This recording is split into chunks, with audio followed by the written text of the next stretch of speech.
Okay.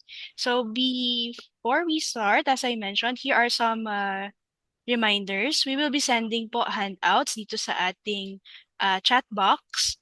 So if ma-receive nyo po later, no, you can download it right away. I suggest that because baka matambakan din po kasi sa ating chat, no? And then if you have questions during the webinar, you can also park it sa ating chat box. And after our session, for today, we will be sending an evaluation form po, no? Uh, Regarding our webinar. And after you send that evaluation form, we will provide po, no, a certificate for this webinar. Ayan. Okay, to formally start po our webinar, may I call on Teacher JC, our Center Director, for welcoming remarks. Kaya tawag sa kanya Lolo Edgar ng mga apo na. Uy, Hello, good baka afternoon. biglang magising si Cooper. Pwede pong paki-mute natin yung ating mga ano. Okay, good afternoon everyone. So it is truly an honor to welcome all of you in this special edition of Readability Talks as we celebrate our 20th anniversary here at Readability Center. We are thrilled to have us joining us in this special occasion, commemorating our dedication in improving literacy and fostering a love for reading among learners of all ages. We are especially grateful for your presence, where we explore innovative strategies and share insights on literacy education with a seasoned reading teacher in the field. Your participation underscores the importance of shared mission to empower readers and cultivate lifelong learners. Thank you for participating in our journey to transforming lives through reading. We look forward to an inspiring and memorable afternoon together. So let me introduce to you our special guest. No, uh, Teacher Eugene is a former teacher here at the Readability Center many years ago. So he is a seasoned educator for over 20 years of experience, specializing in reading, intervention, and special education. His extensive background and diverse roles across various educational institutions highlight his dedication to improving literacy and supporting learners with unique needs. He is a licensed professional teacher here in the Philippines. At the same time, he is also a licensed sped teacher in California. Right now, he is the assistant principal for academics at the Angono Private High School, wherein he is also the officer in charge of the reading intervention program at the same school. He was a resource specialist, a sped teacher in California and in Singapore. And then prior to that, he was a program consultant for Scholastic Inc. and was like I've said, a reading intervention teacher here at Readability Center and was a grade school teacher at LaSalle Green Hills and Word Lab School. Teacher Eugene's extensive career is a testament to his commitment to education, particularly to reading intervention. His diverse experiences and roles have qualified him with the skills necessary to positively impact students' literacy journeys and support their educational development. Ladies and gentlemen, Teacher Eugene.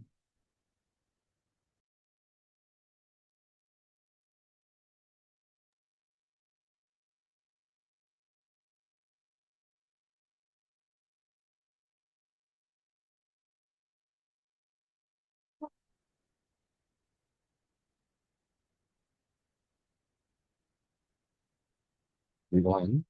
Good afternoon, everybody. Are we good? Can you hear me? Yes, sir. Good Yeah, afternoon maybe a po. thumbs up if you can see me and you can hear me, so we can address your Yes, sir. audio Yes, and sir. Afternoon, your sir. Yes, sir. Yes, videos. sir. Good Good Clear. afternoon, afternoon po. everybody. I'm so happy to be with you Good today. afternoon po. All right. Are we good? Good afternoon. All right. And thank you, Teacher JC, for that introduction. I'm so happy because it's been a long time that I've been here. It's quite a long time. I think 2007, 2008, Teacher JC, so it's been a long time, and I'm happy to be with you today. All right. And I will also be sharing with you some pictures. Um, yeah, is it working, teacher? All right. So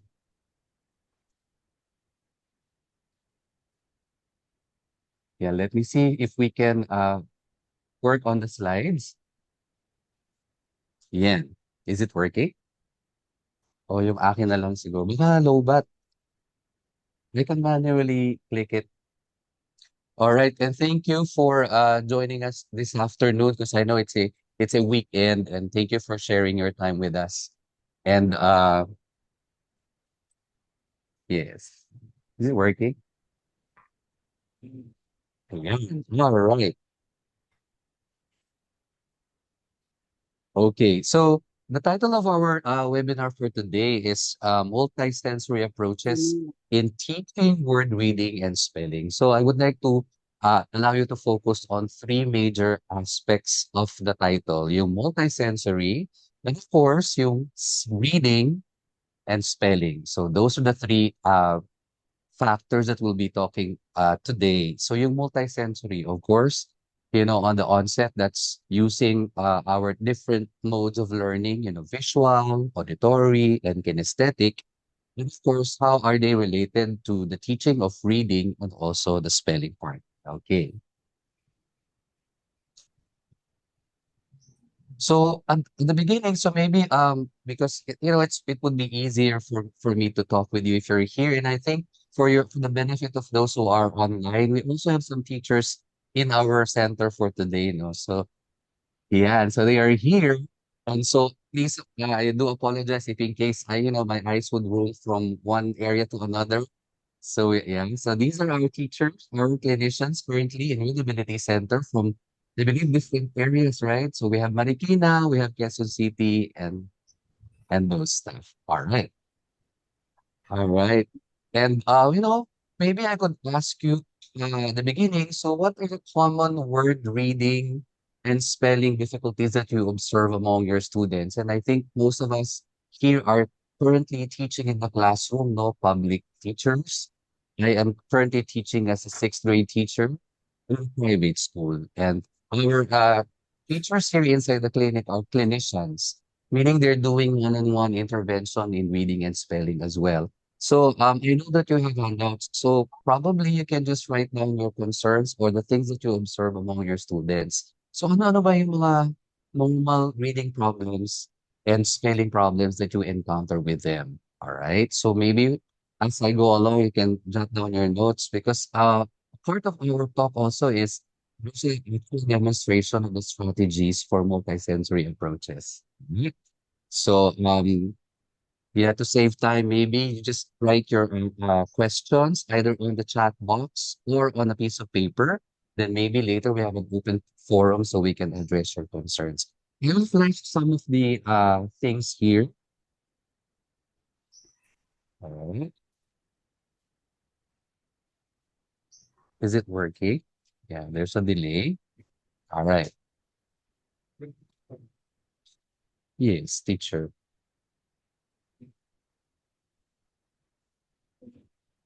Yeah. Ayun. All right. Okay. By the way, in your handouts, we also have like an overview of the talk. So our talk for today is divided into two parts. The theoretical part, which will run around an hour or so, and then we have breaks in between. And then also the highlight is a demonstration of the following items. And also sure that you can have the list of the talking topics now. So the first one is the theoretical background. I would like to share with you, just for you to be aware of the different factors when we do teach reading and spelling, is to have that idea by Alice Scarborough, the reading rope. Are you familiar with the reading rope? Yung Scholar's hammer, which is expressing your thoughts in and putting it on like a model, yeah, or a flow chart. Yeah. And then or also we will be unlocking some terms. So we have a base on the things that we'll be talking about. Yeah. Think it's not showing on the PowerPoint. Of course, the reading and spelling processes. And then the scope and sequence. Paano ba tayo nagtuturo? Saan tayo magsisimula? And of course, the multisensory approaches. I'll be sharing with you the different existing strategies used in multisensory approaches. And of course, the one that I'll be demonstrating is primarily from the Orton Gillingham approach. All right. And the demo lessons will be divided into several parts. I would like to share with you how to use the AV cards, also how to introduce sight words.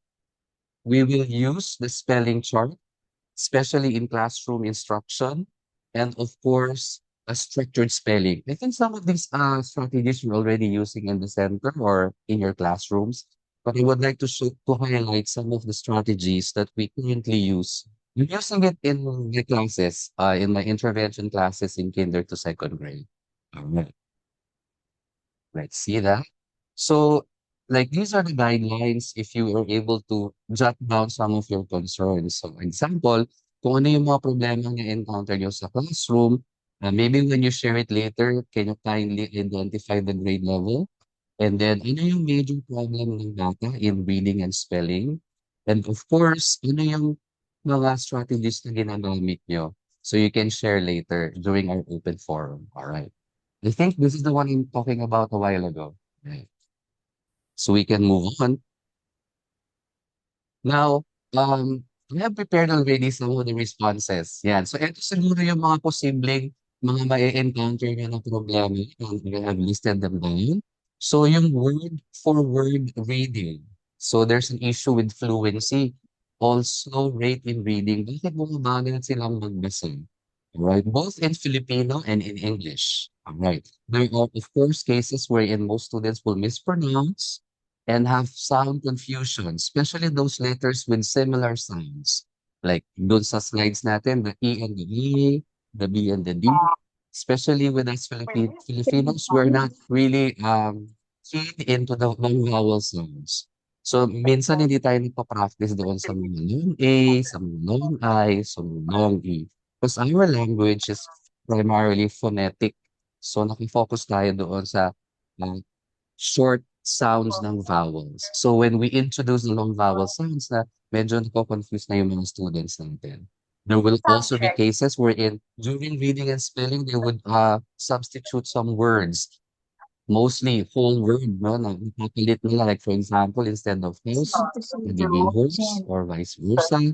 There will be cases na nagre-reverse o bumabaliktad yung mga letters. And sometimes even verbally, they would mispronounce some of the letters. So I'm saying these are the possible problems in reading and spelling that your children or students are encountering. We also have yung rotation. Some letters rotate for some reason. There should be a perception difficulty there. All right. Tapos na pala si Annabelle, Yes. no? Claire, you're Maybe finished, some of your Lola? students will have addition or would insert some sounds or letters that are not there. Deletion as well. You know, they would remove and then substitute some sounds, some phonemes or morphemes. And then of course, when they do right, they would disregard the punctuation. Yes. Right. So ito yung mga samples. Sometimes it's not about the sound and print. Sometimes it's the application of a spelling rule. Right. So some children, especially if they're not exposed, at hindi nila alam yung mga common na spelling rules, especially in the lower grades. Yan, yung mga vowel consonant E, yung mga A, I, A, Y. Because there are structured spelling rules na tinuturo natin from the easiest to the most difficult. Most of our students also have difficulties with their visual memory. Yan, nalilimutan nila kung ano itsura ng mga tinuro. Like some of my students, even basic students, they just presented a word on the board and then tomorrow, wala na. Nalilimutan na nila. No? So that's part of their visual memory as well. Yeah, tapos may mga students na they would sound out and spell what they heard. That we call that phonetic spelling. That it's so difficult for them to spell and pronounce some words that, there's no one-to-one correspondence. Do we know these kinds of words, teachers? Words that do not really correspond to the sounds of the letters. So we call them sight words or memory words, right? So technically, there are two ways to read and spell. The first group is the regularly spelled words. Ito yung mga nasa-sound out natin, like cat, that. Pero another group of words that we teach are memory words or words that do not really strictly follow the sound to print correspondence, like yung thus or yung because, right?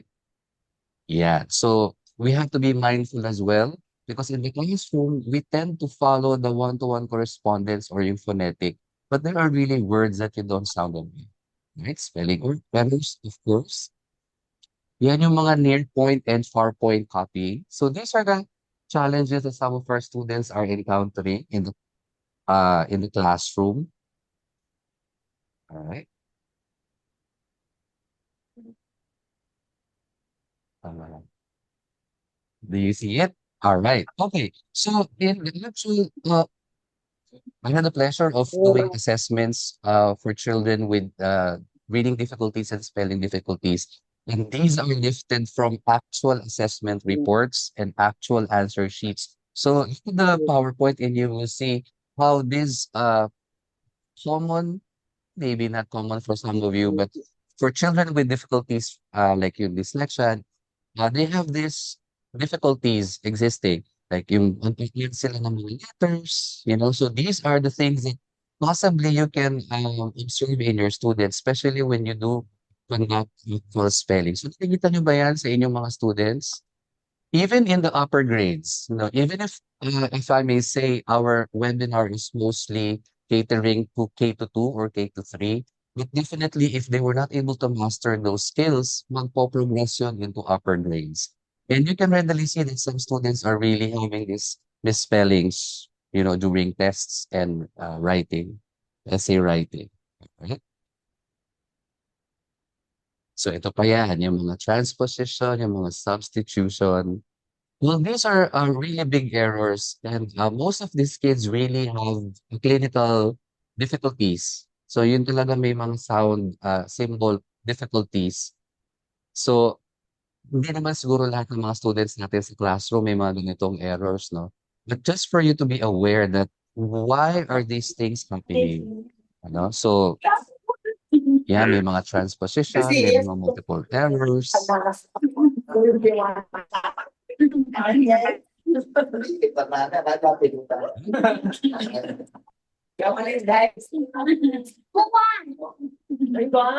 Okay, so aside from the reading, oral reading, and spelling, there are also kinesthetic or tactile related difficulties. Baka hindi nyo alam yung mga students who would exist or exhibit these behaviors. Actually, they already probably have word reading and spelling difficulties as well. Yung may mga unusual tight grip sa pencil. So that is also an indication that they are struggling. It's a perception difficulty. It's not just, spelling and then word reading. May mga bata na nag-hide yung kanilang difficulty and they express their anxieties through, very tight pencil grip. Yung mga almost nasisira na yung papel. May mga students kayong gano'n, no? So, be mindful that probably that student is already struggling with the spelling and word reading as well. Yan.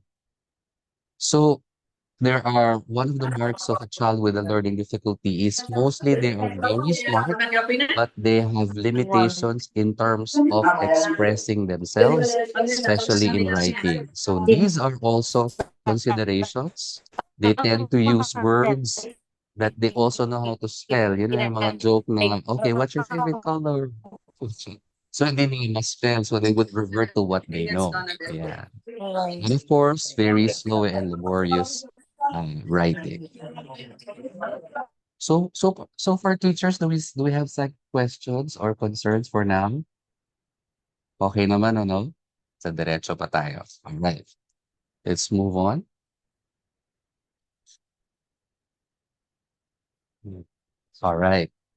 So we would like to highlight also, especially those who are teaching in the classroom, that reading and spelling, they don't just happen as it is.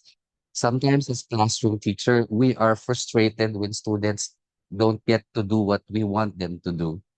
Word reading on the board or spelling on a notebook, we have to appreciate that reading and spelling, it's a big concept. It's a big there are components there that are happening. That's why it's not easy for some students to really do read and spell. And these are big skills with smaller skills, right? So sana maging patient tayo sa mga estudyante natin. Itong may mga batang nahihirapang magbasa at magsulat. Maraming factors involved. So I think the task of the teacher, one of the tasks is to be able to be aware and identify saan sila nagsa-struggle. Because that is only the presenting behavior, the observed behavior of a child who's struggling. But we have to know where is that child coming from because we have to appreciate that reading and spelling are big skills. They are micro skills. And there are smaller skills that we need to understand and appreciate as well, right? So what do we need to do when at the beginning when we do reading and spelling? So just like skill, like swimming, 'di ba? Swimming hindi naman agad-agad makakalangoy ang isang tao kung hindi niya alam yung mga sub-skills required when you do a skill. Like for example, breathing in the water, yung tamang stroke, yan, yung when you kick. So, hindi lang naman siya isang paglangoy lang, but there are some skills that you need to master. Similar with reading and spelling, there are some skills that students need to master before they'll be able to really do reading, the act of reading itself, and the act of spelling, right? So, kasi minsan napapansin ko when I do observe in classrooms, nagiging impatient si teacher kapag, may mga errors yung mga bata during reading and spelling. And I guess may advantage yung mga teachers who have experience teaching children with special needs and also with a clinical experience because we can address those concerns even inside the classroom. Right? Yeah, so what do we need to learn first before we read words? And how about understanding what they have read? I guess, especially in word reading, it's important to focus on comprehension. That reading entails comprehension. Maraming mga teachers ang nagsasabi during PTC na, oh, yung anak mo nagbabasa na. But is that really comprehending the text or it's just sounding out the word? Because we hope to emphasize that when we say a child is reading, there should be comprehension. There is comprehension while the child is reading. And if the child is just able to sound out the word, siguro the right term there is decoding. The child is just decoding, pero wala pa siya comprehension. But if there is comprehension, then we can say it is true reading. So let's just be mindful of that, no? Especially when we express our observations to our parents. Right. So ang highlight talaga ng word reading ay comprehension. So this is what I'd like to share with you, yung Hollis Scarborough's reading group. Let's continue. I hope you can see it on your screen. So medyo maraming nangyayari sa slide na to. So I would just like to focus on two parts. You'll see the language comprehension part, the upper part. Tingnan niyo yung mga components, right? And of course, the word recognition part, sa babang part, right? And on the right side, if you're looking at it, you will see the strands woven into a rope. All right. So, Phyllis Barbaros, she's a psychologist, and she was able to put these ideas into a model, yeah, or a graph, or like a graphic organizer, for us to appreciate that there are so many things happening when the child is reading, and of course, its relationship with spelling. So let's focus on the language comprehension part. So of course, kailangan may background knowledge yung mga bata when they read and when they spell, right? So ano ba yung mga alam nila? So when they go to school, example, kinder or preschool, you can really tell which kids are aware of the words, the vocabulary, rich yung kanilang grammar, rich yung kanilang experiences that they bring to school prior to reading and spelling. Of course, yung vocabulary plays a very big role when they do read and spell. So, it's very rare that I see in the classroom and in the clinic that yung mga batang very rich on vocabulary, they can easily spell and read. But just watch out. Those students who struggle, check on their vocabulary knowledge. Very limited, di ba po? Especially, well, it both applies to Filipino and in English, right? So yung vocabulary, yung their ability to name or identify concepts, items, language structures would refer to the specific language, or normally we can say as mother tongue. Right? So, ano ba yung existing language ng bata and how that works in the cognitive aspect of the child as well. Yung verbal reasoning is very important also. So, like when we teach in lower level, we also ask them when we do a read aloud, what do you understand about the story? What is the sequence of the events, right? So what happened before and after? So these are reasoning skills that are applicable and they can apply during reading and spelling. Because eventually you will see that those sequencing skills, those reasoning skills, those analytic skills, they can apply it during the act of reading and spelling as well. All right. And of course, yung print awareness or yung literacy knowledge, right? So are students aware that these symbols that they see in the environment, they have meaning? Makabuluhan yung mga nakikita nila. There's a slide eventually here that you can see the big M on yellow font. What is it? Yung alam ng mga bata, this resembles or this pertains to McDonald's. So is that child reading when they see a symbol M na yellow on a red background? Ano po ba yun? Di ba po McDonald's? Yung M na symbol, I think it's not here. So, that is knowledge, print awareness that children are able to associate meaning through print. Yeah. And language comprehension happens even before a child goes to school. So these are not necessarily happening, or they're not required, they don't happen or develop just inside the classroom. Actually, dala-dala na ng mga bata to prior to the formal schooling before they enter the classroom. So that is one aspect also na maintindihan natin kung ano yung background ng bata, ano yung alam niya, ano yung mga vocabulary na alam niya. Bago natin sila turuan magbasa at magsulat. So these are the language comprehension experiences. At the bottom is the word recognition part. You will see that they're a little bit technical, like phonological awareness, decoding, and sight recognition. These skills really happen in the classroom. And we teach them. Tinuturo po natin to sa klase or sa clinic. So, the two combination of these components, kapag sila ay maganda yung blend nila at may ayos na nakakabi sa kaalaman ng mga bata, they would strengthen and you are preparing them for skilled reading and skilled spelling. So, napapansin nyo, no, ang daming mga factors to consider. Before you do the act of spelling and reading, these are the components that we have to be aware of. No? So medyo parang is it a daunting task for us? You just have to be aware na, kaya pala maraming mga batang hindi nakakaya magbasa at magsulat. It's possible that they have missed or they need more training in either one of the following sub-skills in those two macro components. Right? So thank you to Holly Scarborough because she was able to concretely put it there. Right?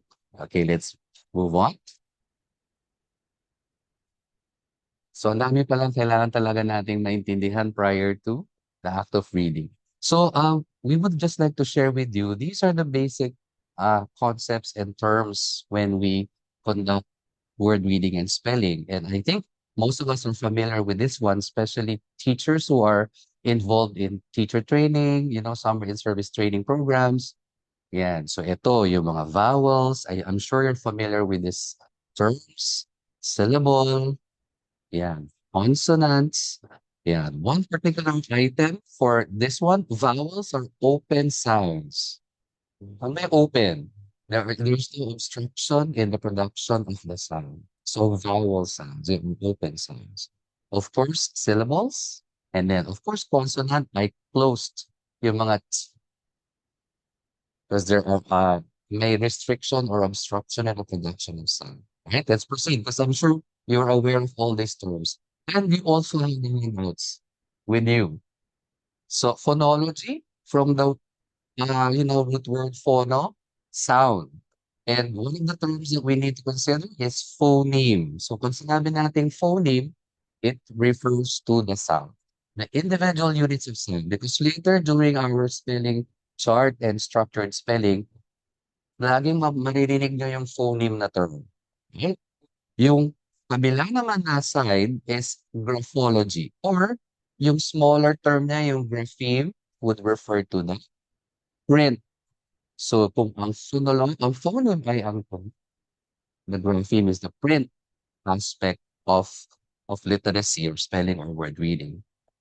Of course, in spelling, we also have to know yung orthography or yung writing system ng bata. Where is that child? What is the language system of the child? Is he using other languages like Cebuano or from the South? Mostly, we are speaking Visayan po ba, no? Or from the North, Ilocano, mga ganon. Importante yun kasi they play part in the production and the ability of the child to represent the sounds into print. May mga terms po like yung semantics would just refer to the meanings. Paano binibigyan ng kahulugan ng mga bata yung language na nai-encounter nila. Very important ang alphabetic principle because the English language, also the Filipino language, built on the alphabetic principle, meaning we use the alphabet to represent the sounds and the symbols because there are languages that do not use alphabetic principle, like yung Korean and Chinese. Hindi sila alphabetic. Meron silang ibang symbols to use in their language. It's good that we have the alphabetic principle because when you teach the sound symbol correspondence of the letters, eventually children will be able to read and to spell. Compared with other languages, they really have to memorize the symbol. They cannot sound it out. Well, there's no one-to-one correspondence from the print that they use in their language. Lexicon refers to the vocabulary of a person or yung memory bank niya, yung mga words and sounds that that child knows. Right? Ito. So, phonological awareness. I'm sure you're familiar with this one. I think one of the things that I need to highlight when we say phonological awareness, of course, from the word phonological, sound.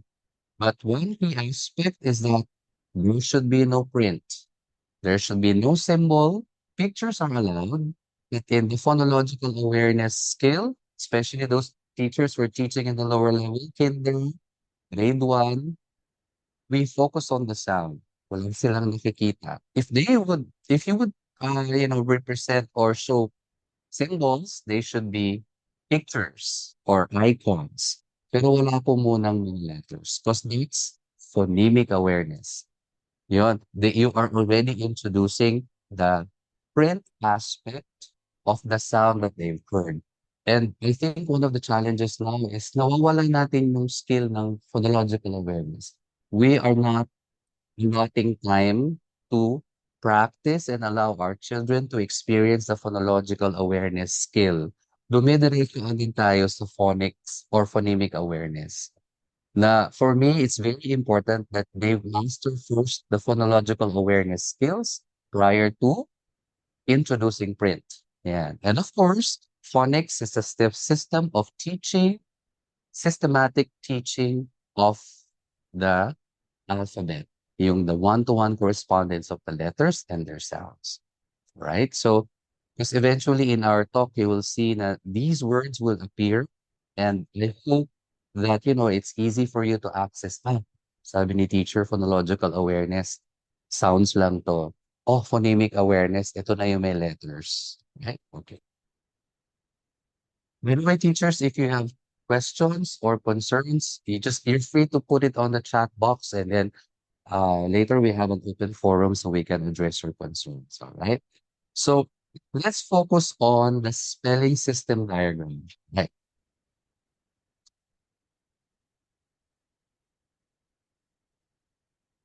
All right. So this is a proposed theoretical framework. So this is just a way of introducing and explaining what happens during spelling. All right. So like from the top, you can see input. So saan nanggagaling yung uh, task? Is it the sound that they hear or the print that they see? So that's the input. And of course, when a child begins to, let's say, spell, there should be an existing phonological system in the child's brain. No? So yung phonological analysis is wala pa silang masyadong nakikita. Let's say, for example, before the act of spelling, nag-e-exist sa brain ng mga students o ng mga bata na ano ba yung mga tunog na meron sila sa kanilang um, utak or phonological system, right? And phonological lexicon is the information of sounds that the child has. Tapos papasok yun sa kanilang semantic system or the ability of the child to assign meaning. Paglalagay ng meaning dun sa mga narinig nila. Tapos, aside from that, they need to represent the sound in their head through print. Mag-a-assign na sila ng tunog. Up until the graphic buffer is only the time period wherein the child, fixes it in his brain or her brain before he or she will be able to spell either oral spelling. Like you can do oral spelling as well without even having the child to write down the letters. They can say, "Okay, class, let's spell cat," without having to write it down. So the child will say cat or CAT. That's oral spelling. Of course, yung conventional na sinasabi nating spelling, which is the written spelling, they would really put it on paper. Right? So I guess it's easier to explain it this way. So I'll give you some time to study this diagram. So the flow is from the upper circle, pababa siya. All right? Or from your orientation, I guess this way. All right. So ito yung sinasabing input. So like for example, if the target word of the teacher in a spelling class, the act of spelling, is the word wait. Let's say, okay, class, let's spell wait. Of course, in the head of the child, kailangan i-identify niya yung tunog. Ano mga narinig niya doon sa word na wait? So, ano yung mga sounds na narinig natin, teachers? Di ba? W, A, and T. Yan. So, wala pa silang nakikitang print, naririnig lang nila to. Right? So, in their brain, what's happening is they are trying to figure out what are the sounds that they can associate with those things that they've heard in the word wait. W, A, and of course, in the phonics system, we teach the sounds and the symbols, right? So maririnig pa lang ng bata yun. Then eventually, the goal of the child is, ano ba yung alam kong maire-represent ko dun sa book 8?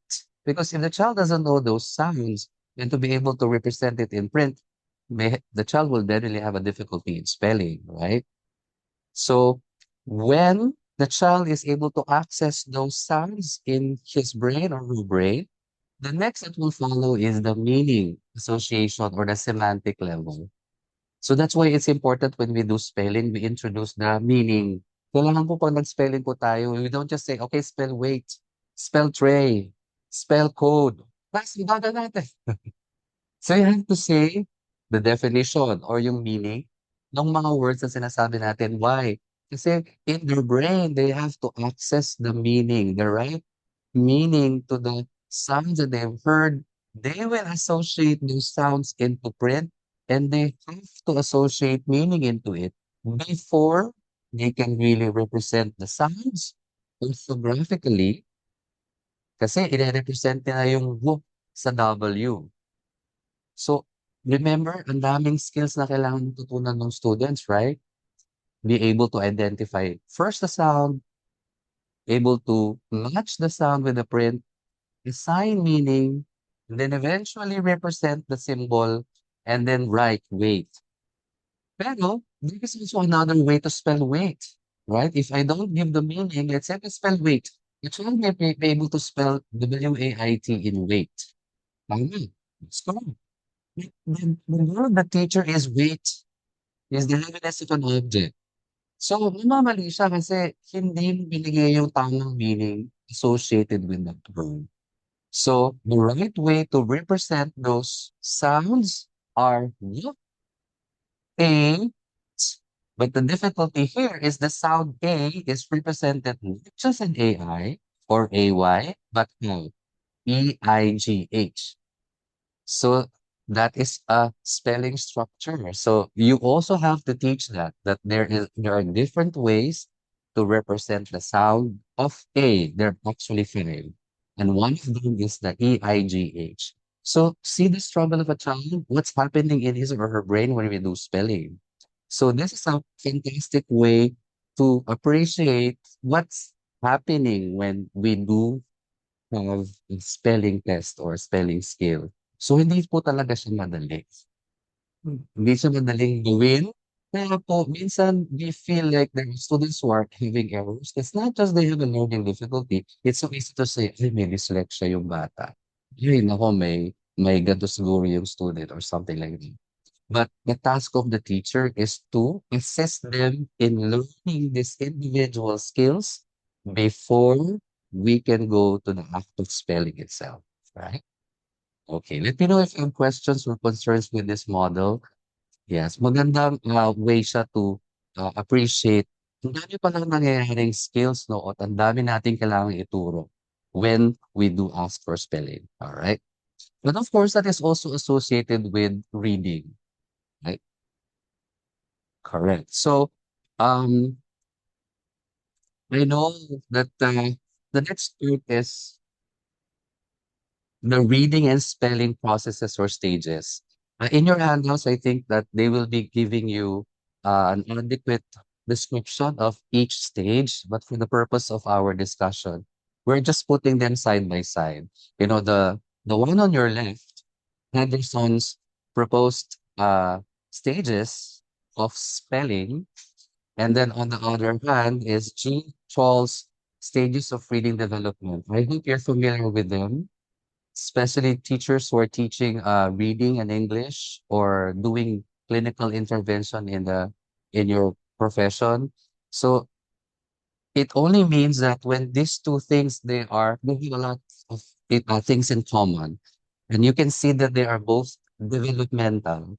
So they happen in a particular way we're in from the easiest to the most difficult, and they usually start with the sounds first, then eventually the representation of the sound to print, and then complex structures of the word, right? So like non-phonetic, semi-phonetic, phonetic. Phonetic is the one-to-one correspondence of the sound.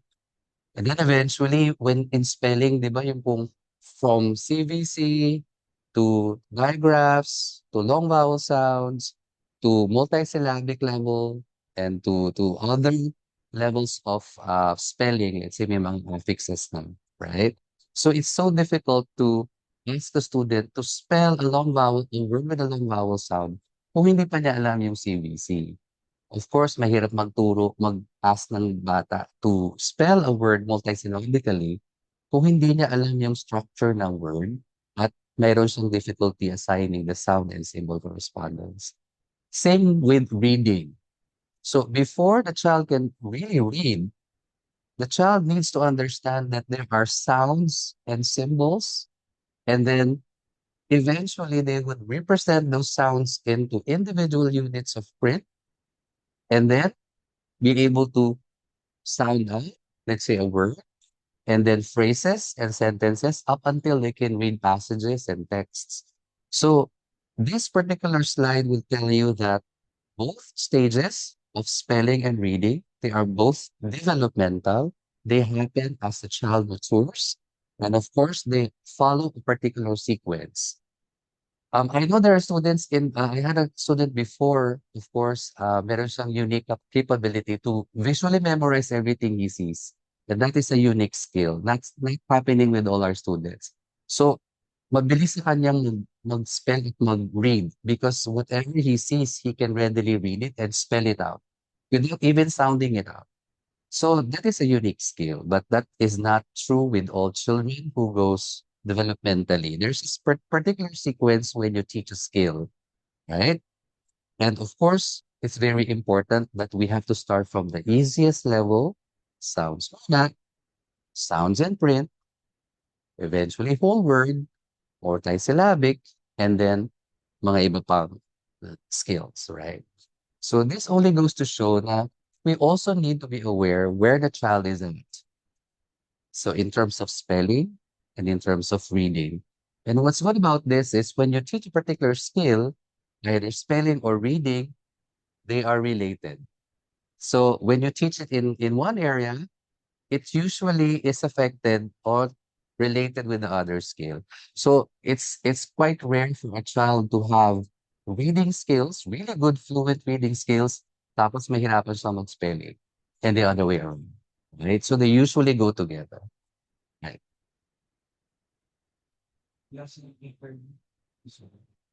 All right. So for teachers, do you have questions? I think it's a little bit of just let us know if you have questions and put it on the chat box, and our teachers here will help you.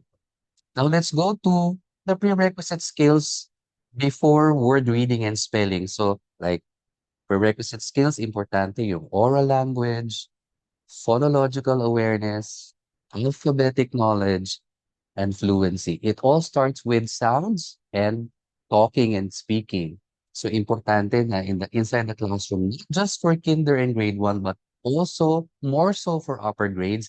Even in my class, 6th grade, before we do tasks, we talk a lot. We share stories. I do read alouds because the foundation of these skills, reading and spelling, unang-unang nangyayari ay ang oral language experience. If a child's oral language experience is rich, maraming paghuhugutan na skills yung kid for reading and for spelling as well.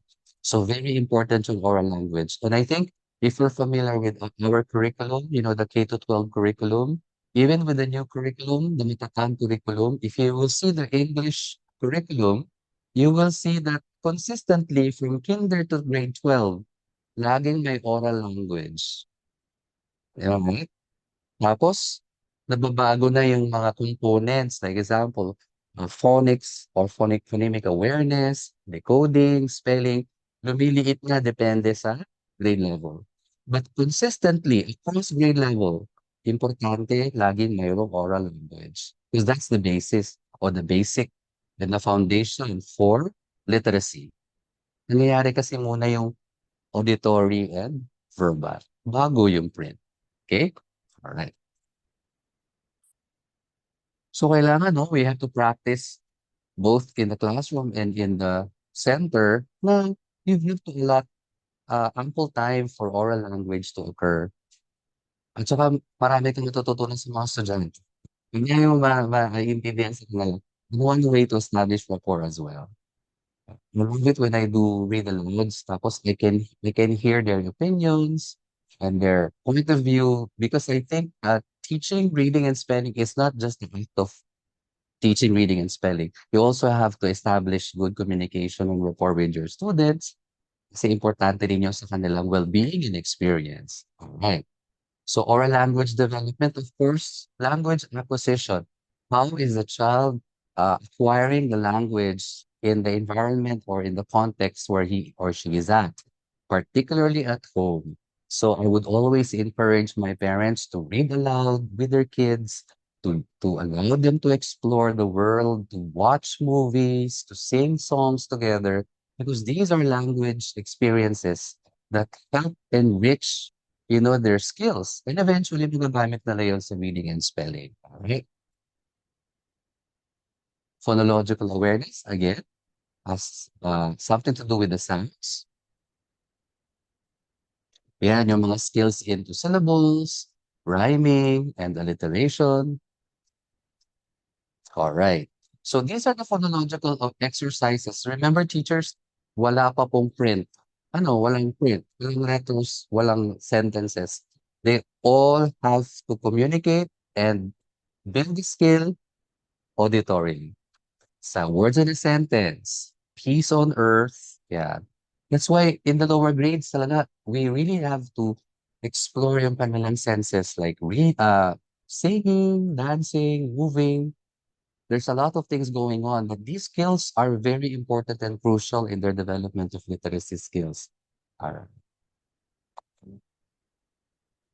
So this is just a view or a diagram of the levels of phonological awareness. Yan, from easiest to the most difficult. Siyempre, mas madaling makarinig muna sila ng sentence level o yung mga sounds. Pinakamahirap yung they have to isolate the sound in a word. Mas mahirap yun. Kaya po, it's really a skill that we need to teach and develop among our students. It's not easy. As I have mentioned in Hollis Scarborough's the many strands in the many strands that aspect, pinapakita doon na hindi madali, hindi nangyayari instantly yung ability ng child to read and spell. So, maraming mga components. Let's continue. All right. Now, when we say phonics instruction, dito na tayo nag-i-introduce ng sound symbol correspondence or the alphabetic knowledge, which is very crucial, especially in spelling. Because a child who has difficulties understanding and analyzing the sound, more so associating the sound to print, definitely there will be a challenge when you ask the child to spell, right? So dito na po tayo nag-i-introduce ng print.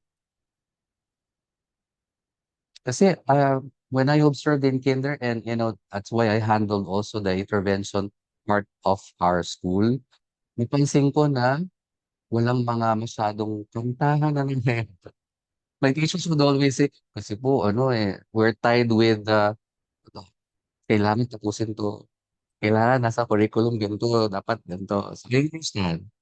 But just be aware that even if you try and force students to, learn a skill without mastering the basics, you will still struggle and you have to go back to the basics. So now, most of your students in first grade, they still struggle with the spelling and word reading because they did not really master them when they were younger or in kinder.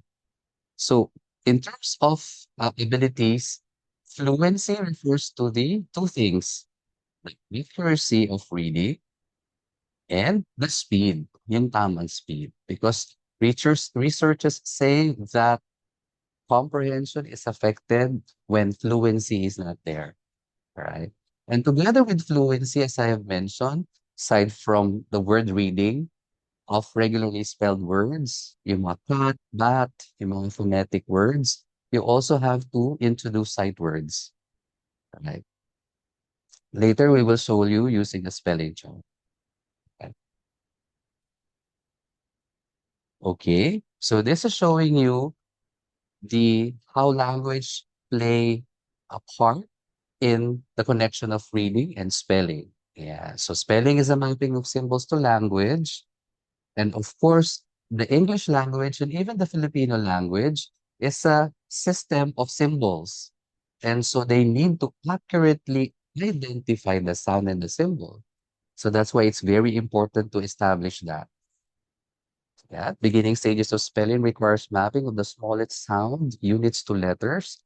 So, like last week, one of my teachers she introduced uh, long vowel sounds, vowel consonant E. The problem is, ang bilis lang magturo ng vowel consonant E. 2 days, and then after A-I-A-Y agad. Tapos, lo and behold, nung nag-spelling siya ng Friday, confused na yung students because she was not able to establish first the long vowel sound of A, one of the sounds of A, and then the spelling rule of A consonant E or vowel consonant E. Tapos, ang bilis. Tapos, 2 days after A-I-A-Y na. I think that is not sufficient. So, your children's level and abilities will tell you how fast or how soon you should introduce a particular skill.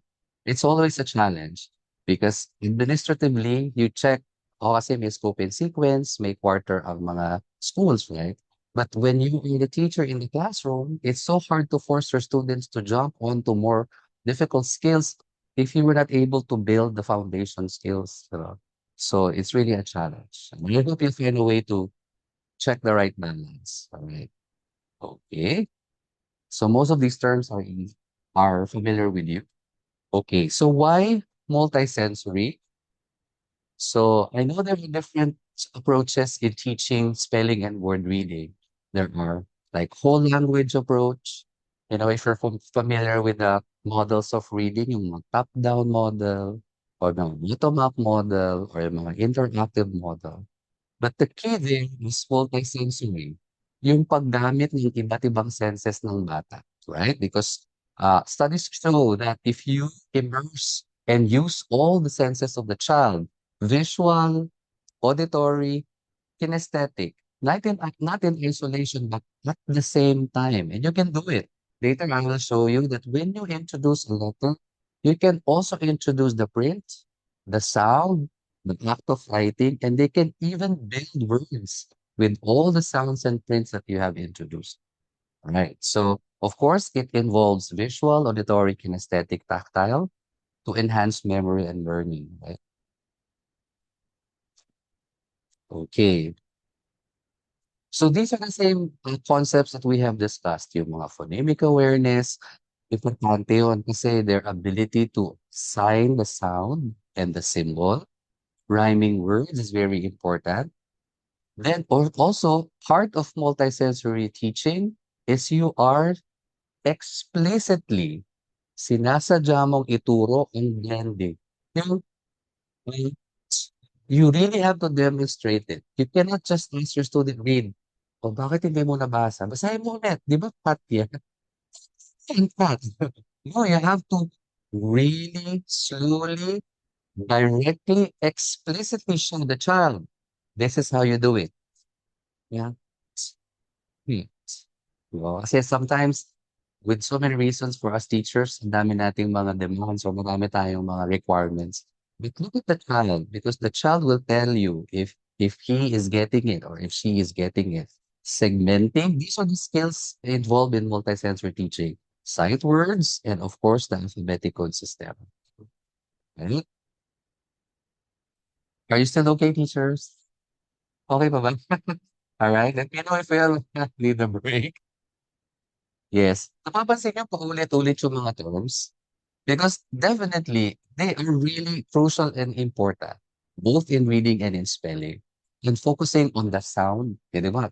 Kaya multisensory, the visual aspect, what they see, the hearing aspect, what they hear, and then the kinesthetic tactile part, right? Okay. That's what I've mentioned before. And it's amazing to say that these concepts, frameworks, approaches, and strategies, they are usually from studies of children with learning difficulties or special needs children.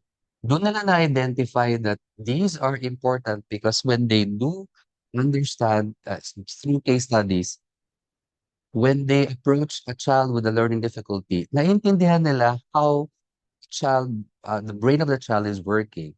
So they begin to develop these strategies and these concepts because the children with difficulties, they show how their brain works. And so they they are particularly aware na, ito pala yung na-miss out. So these strategies are not just for children with difficulties, but more so for regular children in our classrooms, right?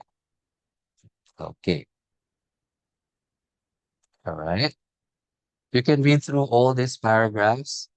It just goes to show na the ones that we've been discussing, focusing on the sound, phonological awareness, phonemic awareness, the print, and then the act of writing itself.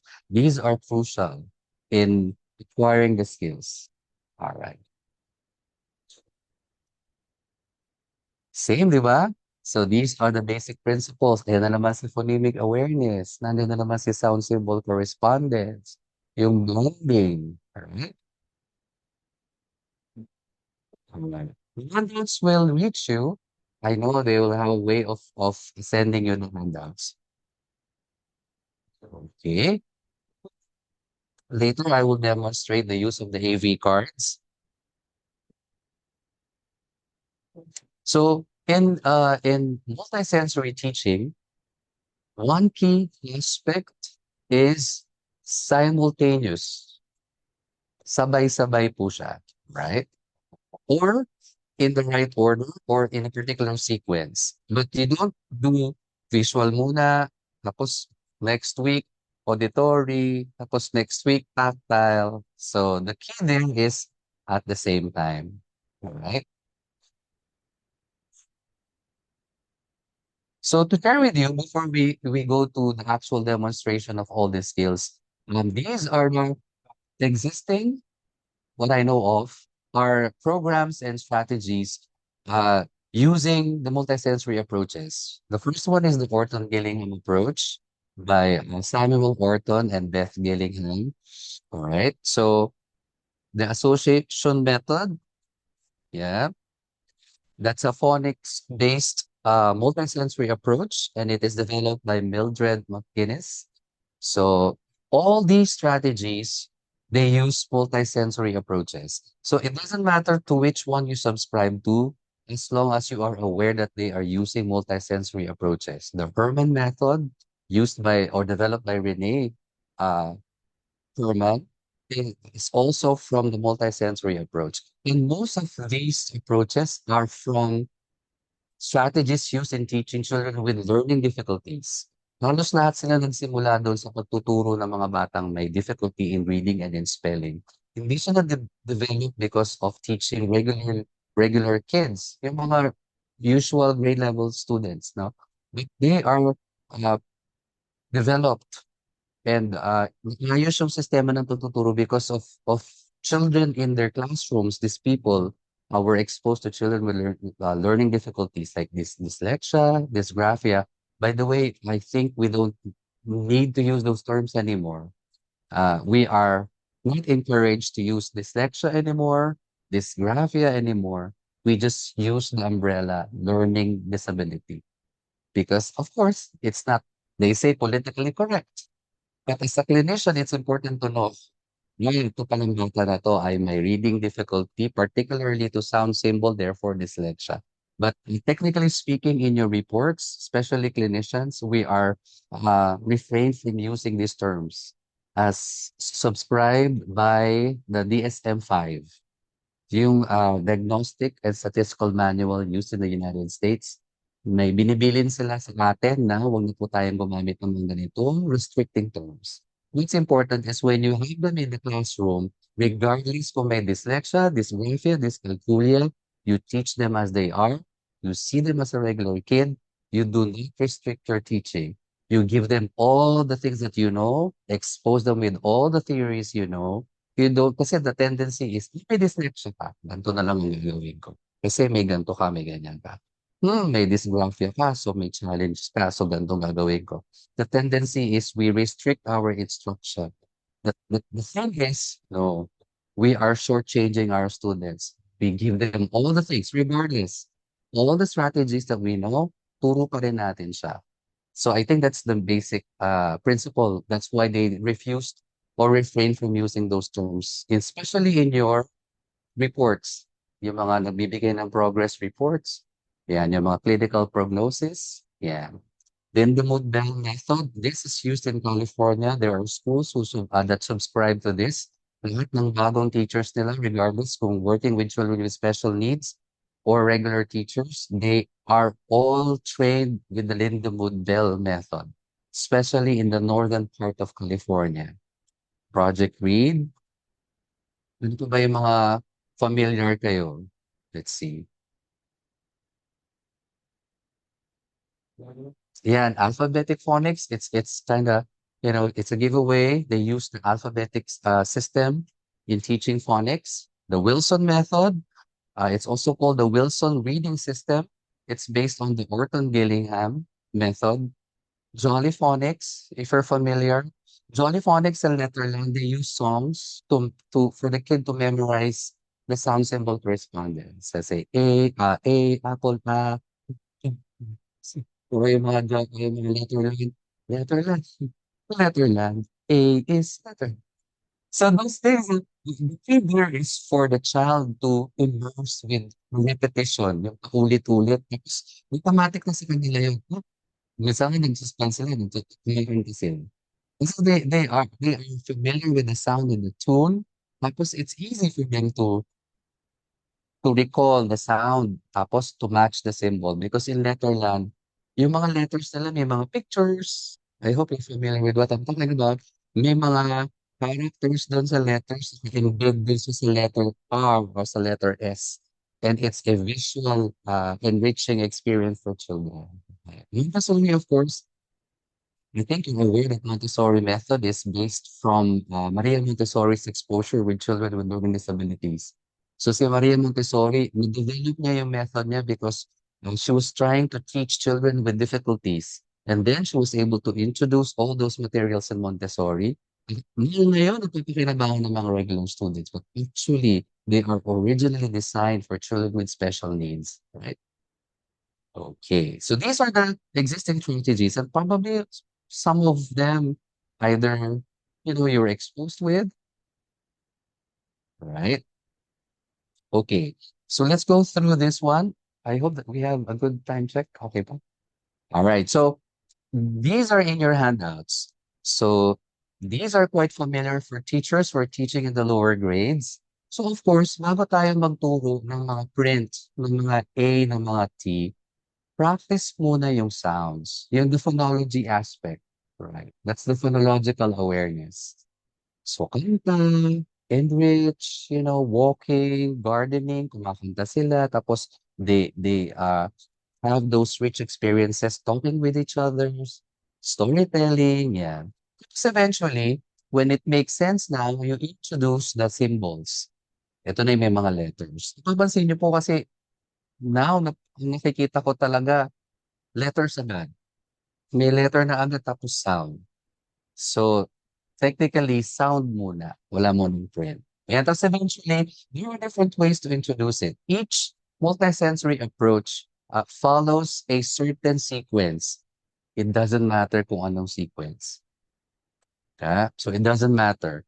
May it be Orton Gillingham follows a particular sequence, Fuller method, Linda Mood, as long because they have a way of doing it. But what's important is they're using multisensory approaches. So this is from the Orton Gillingham approach, right? For demonstration purposes. Yeah. So nung ini-introduce din yung Enya at saka NG for Filipino, right? I don't know if we have a slide here for the Marongko approach. I think teachers in the public school, they are trained to have Marongko approach, teaching the sounds and symbols of the Filipino language. Uh, from my training, may nagsasabi si Ma'am Jeneline, I think, she said, yes, Marongko. Yes. I hope we have a slide here. So, Marongko also follows a certain sequence of letters. So, yung mga letters na yun, 5, 4, makakabasa at makakasulat na yung bata. You don't have to exhaust A to Z. Kasi nung time namin, A to Z, tapos saka ka magbabasa, saka ka magsusulat. Right? Yes, the Marongko approach. So, if from my experience, after CVC or the individual letters, we introduce the digraphs first. Because digraphs are easier than blends. Because one sound, focus on one sound, tapos two symbols. Yung blends kasi two sounds, two sounds, two letters, right?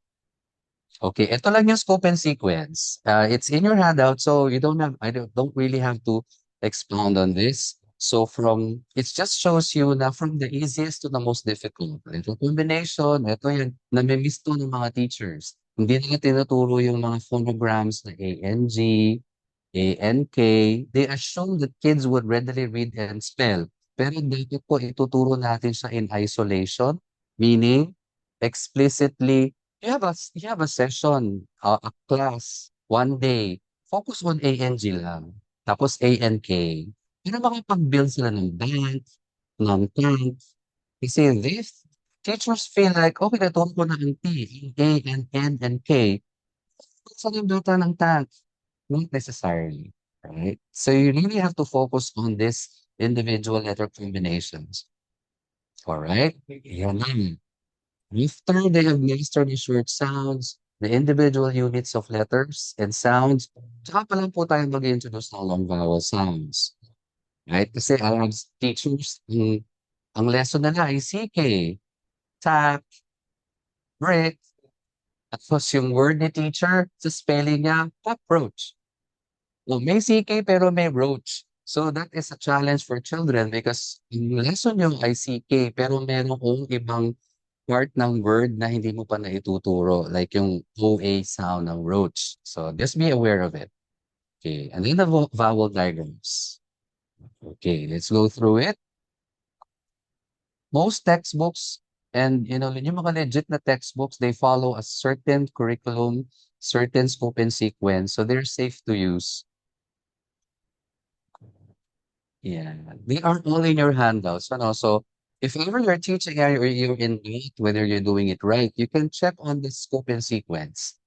Another way to teach words and in spelling as well are the syllabication rules or yung patterns. And there are 6 major syllabication rules. If you're familiar with this, like yung mga closed syllables, vowel consonant E, the open syllable, yung mga V and C and yung mga vowel consonant, consonant vowels. Hindi ko po ito nakikita sa classrooms, no? But in the clinic, in a one-on-one intervention, we follow this.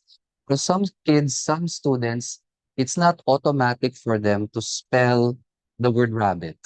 But you have to structurally teach each syllable for them to be able to build it. Right? Kala kasi natin madali para sa mga bata yung rabbit, reptile. There are specific rules to teach this. And they follow the syllabication rules, right? Alright. May mga patterns. Yeah. May nakikita ko sa mga textbooks. You're right. Sometimes it gets to be technical. So, nagiging technical yung instruction sa mga ganitong levels. Alright, let's go on. Ito yung scope and sequence, no? From the easiest to the most difficult. So just be aware, baka mamaya natuturo na kayo ng mga long I, tapos wala pa pala kayo nasa CBC pa lang kayo. Okay. All right. I'm not so sure if we have the pictures. I will ask, wala ano, so I will ask if it's possible to attach sample worksheets.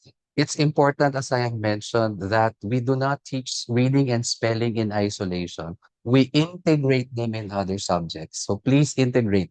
If you're teaching CVC, sana po sa science, humanap kayo ng mga concepts, terms, and words that children can use to decode and spell. So they will know that, kita ko rin siya sa science. Oh, yung path. So, pag-aralan namin sa English or sa phonemic awareness class, tapos they will see it in science and they will discuss it in AP. And I think it's easier to do this in the lower grades. Because in the lower grades, we have the self-contained classes, like in kinder and grade 1. Teachers teach all the subjects, right? So it's easier for us to integrate. So I hope you'll find time to integrate those skills in other areas as well. So, allow them to recognize and discover yung mga tinuturo nyo sa lower level ng phonemic awareness and phonological awareness. They can also learn it and use it in other subjects as well. So, we call that the content area integration and extension. All right. So, madaling integrate ang mga languages. Or if you want, like for us, English, we integrate with math and science because of the language, English. Tapos Filipino would go with Civica and Cultura or AP and TLE. So it depends. Find a way to do it. All right. So far, do we have questions before we go into break? Because after this short break, we will proceed with the three major strategies, the AV cards, the spelling chart, and then the structured spelling. After the break, maybe you find time to have a piece of paper and, a tool for writing, let's say pencil pen, because I will introduce the structured spelling as well. And they're also in your handouts. Right. So teachers, before we go into break, you have questions? Or if, you can, uh, yes, you can drop your questions here in the chat box. Because later, maybe 30 minutes before the time, we will open this for questioning and for your concerns. Right? So we'll go for a short break. Restroom break, water break, and then in 5 minutes, we will proceed with a demonstration of the strategies for multisensory approaches. Thank you, teachers.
Ikaw ang salita ka, friend.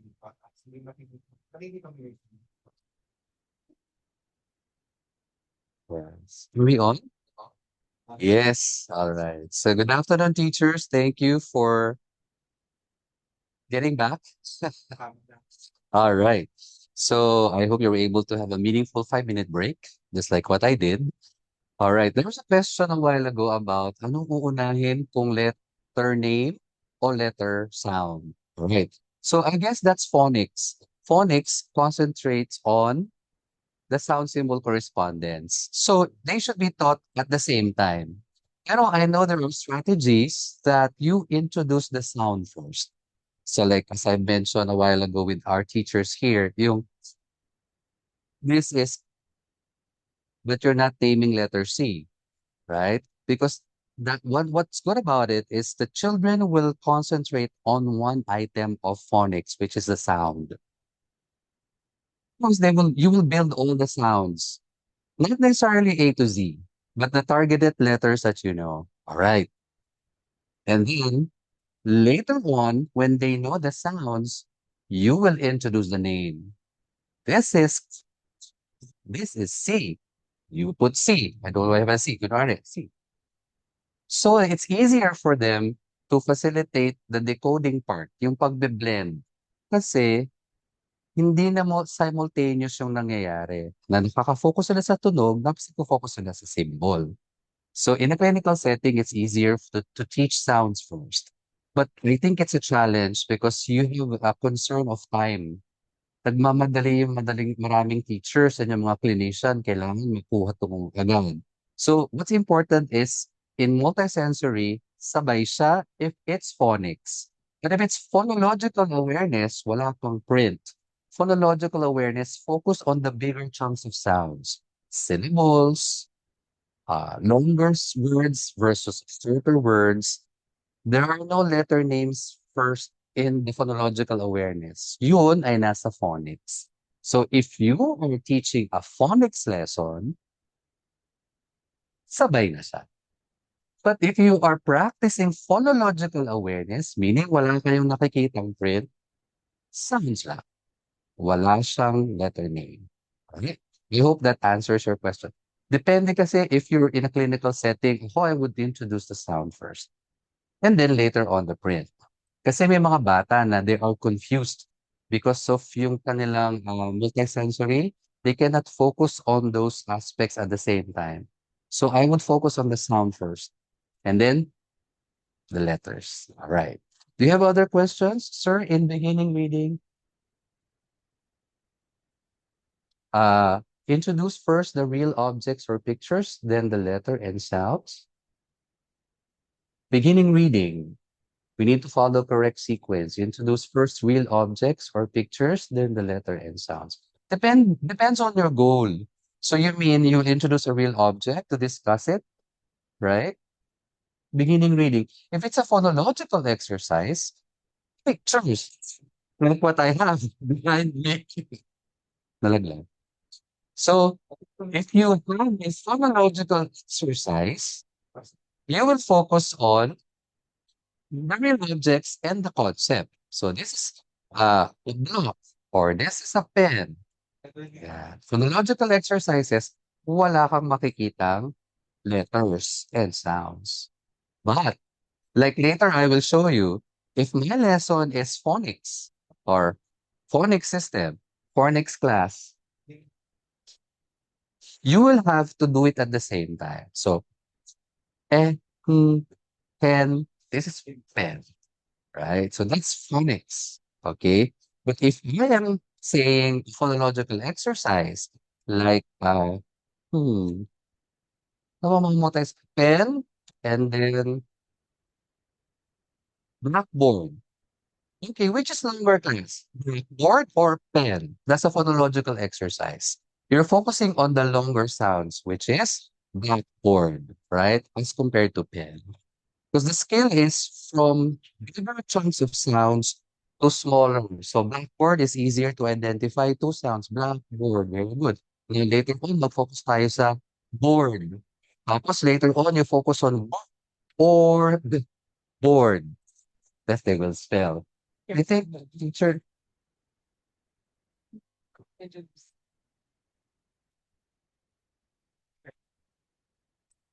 yeah. All right.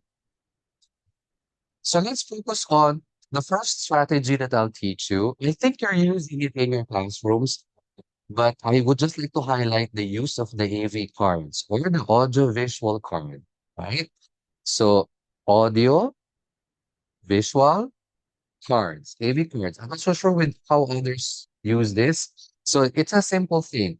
There are two things that you will see, the letter and then the keyword or sample word. All right. So this is an AV card, right? And you notice that it starts with a small letter. Remember may mga cards na may capital tsaka may small, right? In theory, you start with small letters first. Why? Because in reading, they would encounter small letters most of the time. When you read a text, newspaper, magazine, it's frequent on smaller letters, right? Rather than the big letters. So, but of course, there are systems that teach capital B, capital small b, is for instructional purposes. Use small letters first, right? Because later on, introduce mo yung capital letters, especially if you're teaching in the context of grammar, let's say proper nouns, right? Okay, so here, there are two ways to use the AV cards. First is the visual way. The visual way is, of course, teacher, the assumption is you have taught already the letter name, and then the letter sounds, right? Because this is phonics. So hopefully you have already an ample practice about the sounds and other stuff. So this goes to the one-to-one correspondence of the letter in print and then the sound.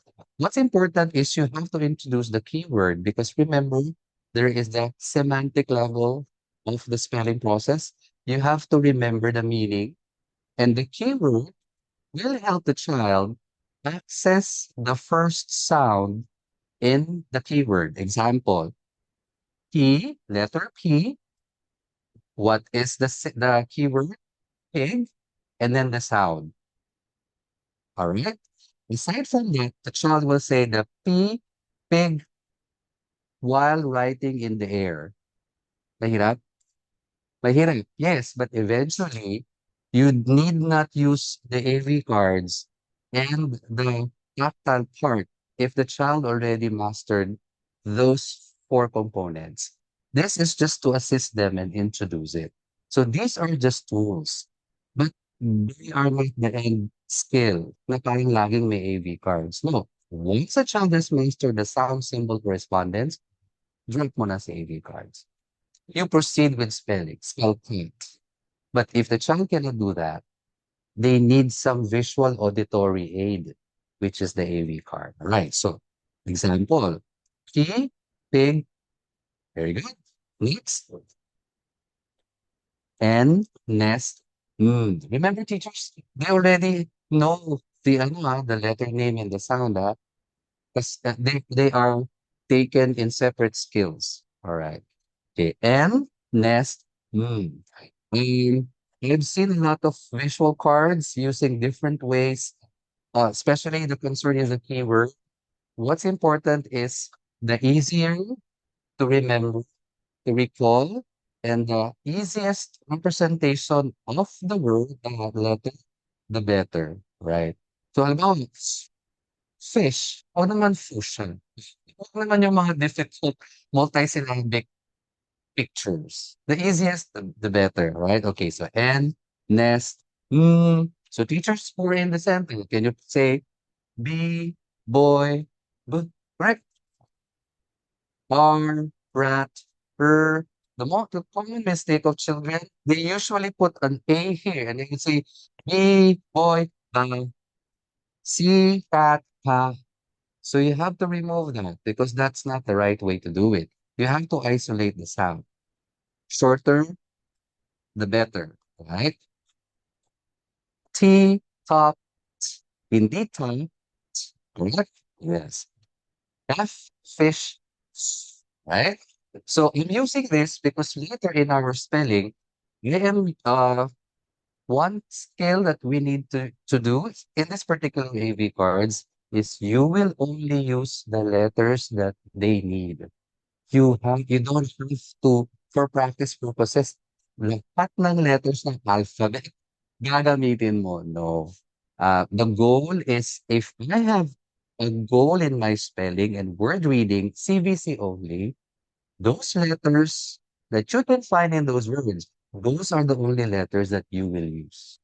You will not use X kasi wala naman akong X sa spelling ko later.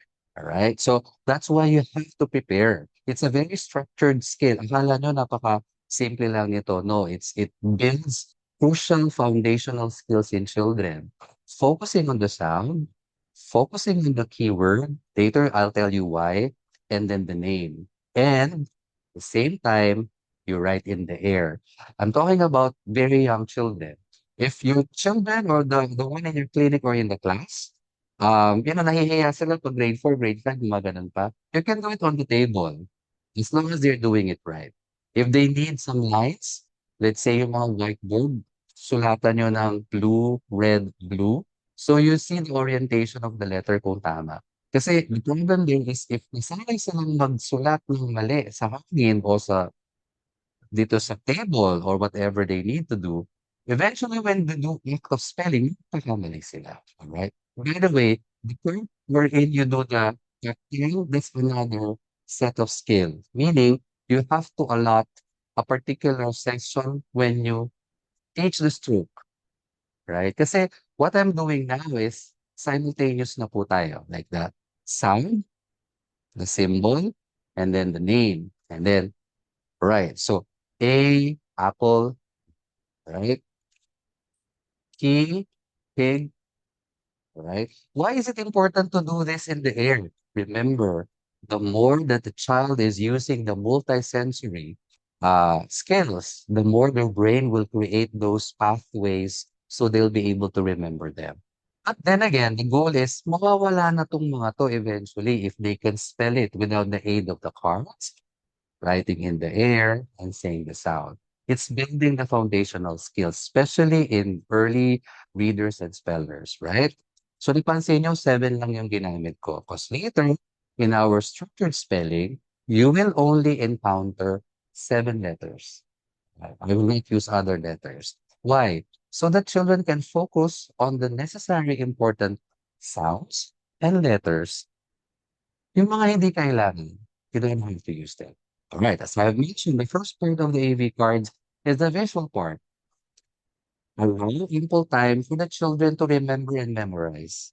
So in my clinic, before I teach a particular skill, may it be grammar, or a language, new phonogram to teach, I always allot two things, the AV cards and the sight words. Lagi yun. Every day, every session, laging may 5 minutes for the AV cards, may 5 minutes for sight words before I proceed to, let's say, lesson is reading comprehension. Kasi they need to master the basics. All right? Now, the visual aspect is the B, boy, book. The auditory aspect is I will not show the card. I will give you the sound.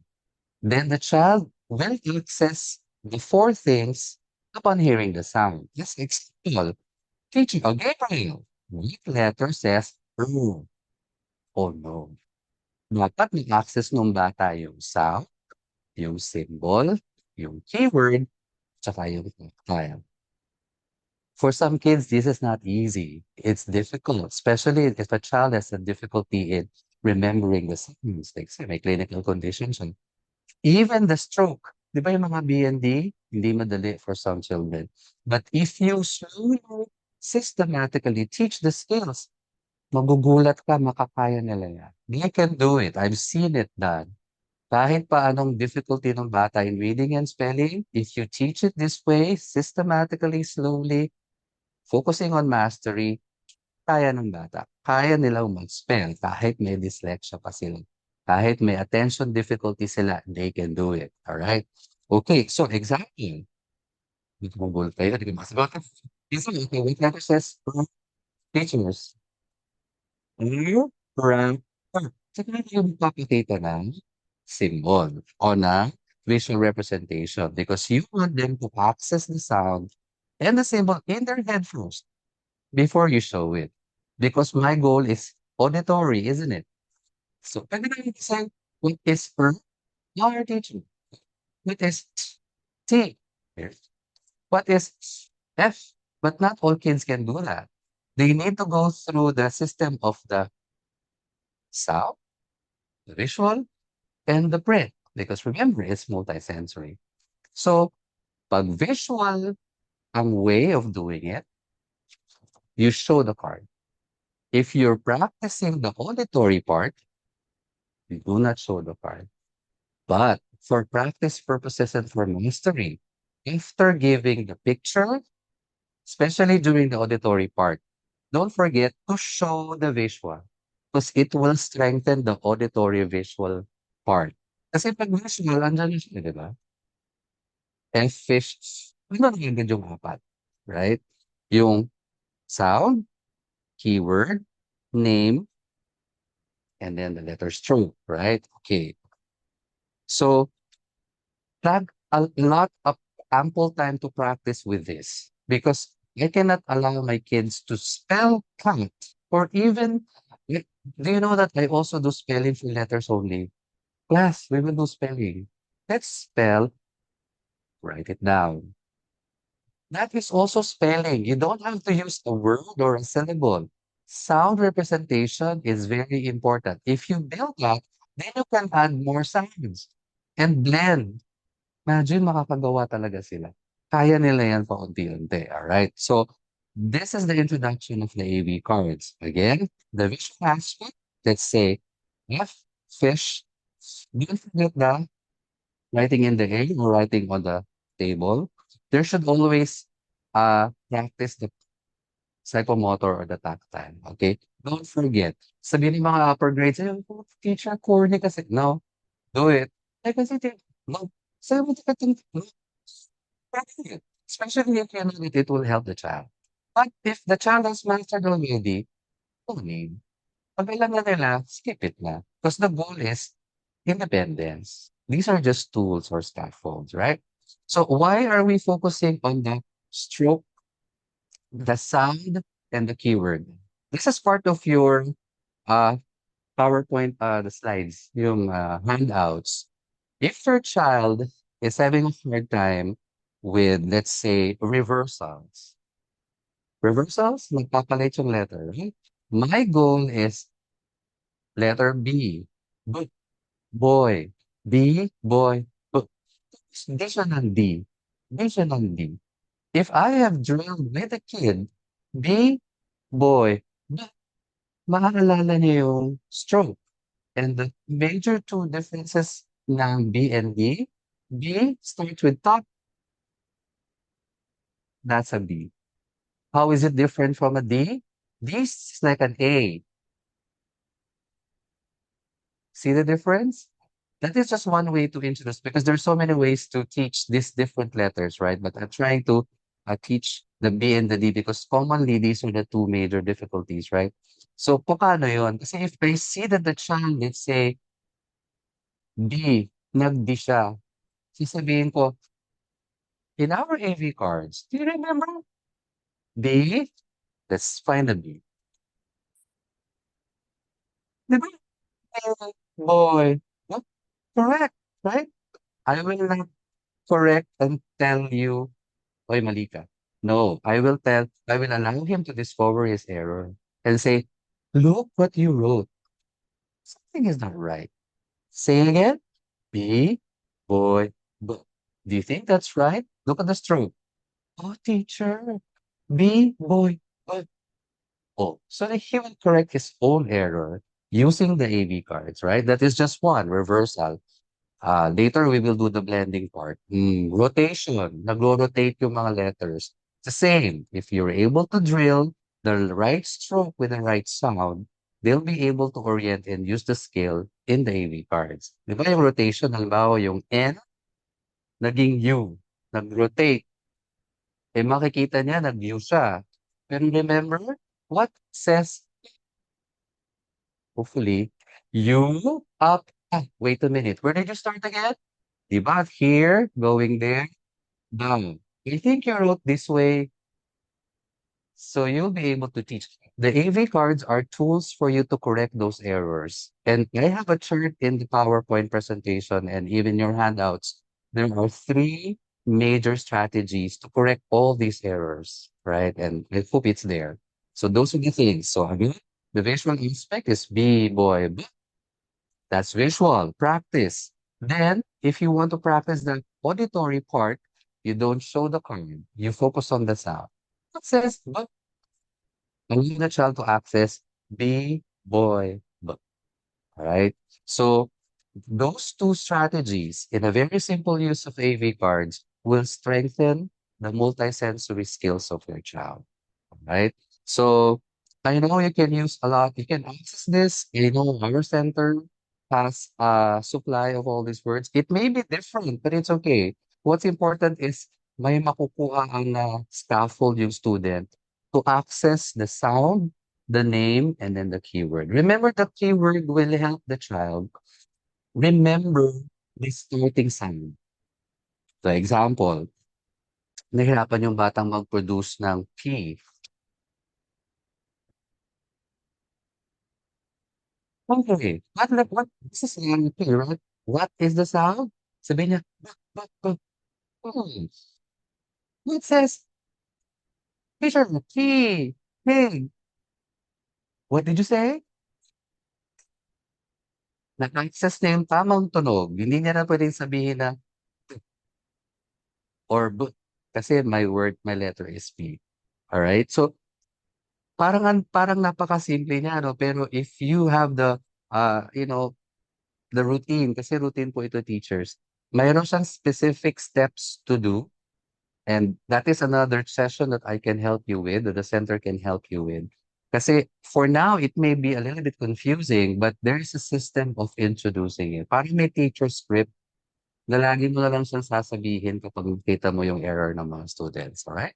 So far, are you able to digest the AV cards? Is it too complicated for now? Just remember, the AV cards are just tools to access the sound and the symbol and the keyword and the tactile of a particular letter. Remember, we're focusing on the alphabetic principle, the phonics, or the sound symbol correspondence. It is very important that children know the sound symbol correspondence because they will have a hard time spelling and reading if they don't know how to recall the sound, the symbol, the keyword, and then the stroke of the letters. All right? Unless the child has perfect visual memory. May mga bata ko nakita na kahit hindi mo sila turuan ng sounds, na po-produce nila, right? But then again, it's not true for all children. All right. That's the point. Do you have any questions for the AV cards teacher? Let us see.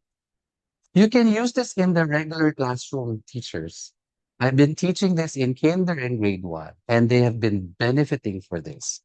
And I usually plan my cards depending on the scope and sequence of your spelling and word reading. Like example sa curriculum niyo, sabi niya CVC. So I will align and use the letters that I need for my CVC class. Later, I will show you on the spelling chart.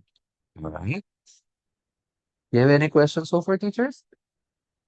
Right. Okay, let's proceed with the spelling chart.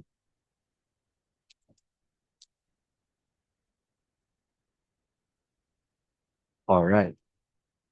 So the spelling chart is just a way of, it's easier to use and it's stable, and then you can present the letters that you need to present.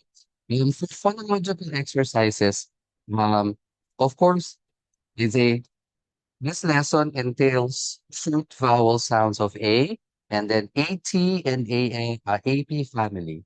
All right. So yung mga nag-onset and rhyme, yung mga at, b, at. So that's onset and rhyme word families. All right. But that is a way of doing it. But in the clinical setting with my exposure, I do the synthetic part, the individual units. I don't go with the word families. Although word families is may efficient way of it allows children to efficiently learn more kasi group of families siya eh. So they only need to memorize the facts. Tapos papasukan mo ng at fact, right? Okay. So example, I will use phonological exercises. Wala pang print. Well, what's this? Fact. Very good. Do you remember? Can you isolate? No, don't use the word isolate. Can you identify the sounds that you've said? Fact. Of course, it takes some practice first. You will introduce it for class. What's this? Fact. Okay. I will say fact. Fact. Can you repeat? Fact. Fact. Very good. What letter says fish?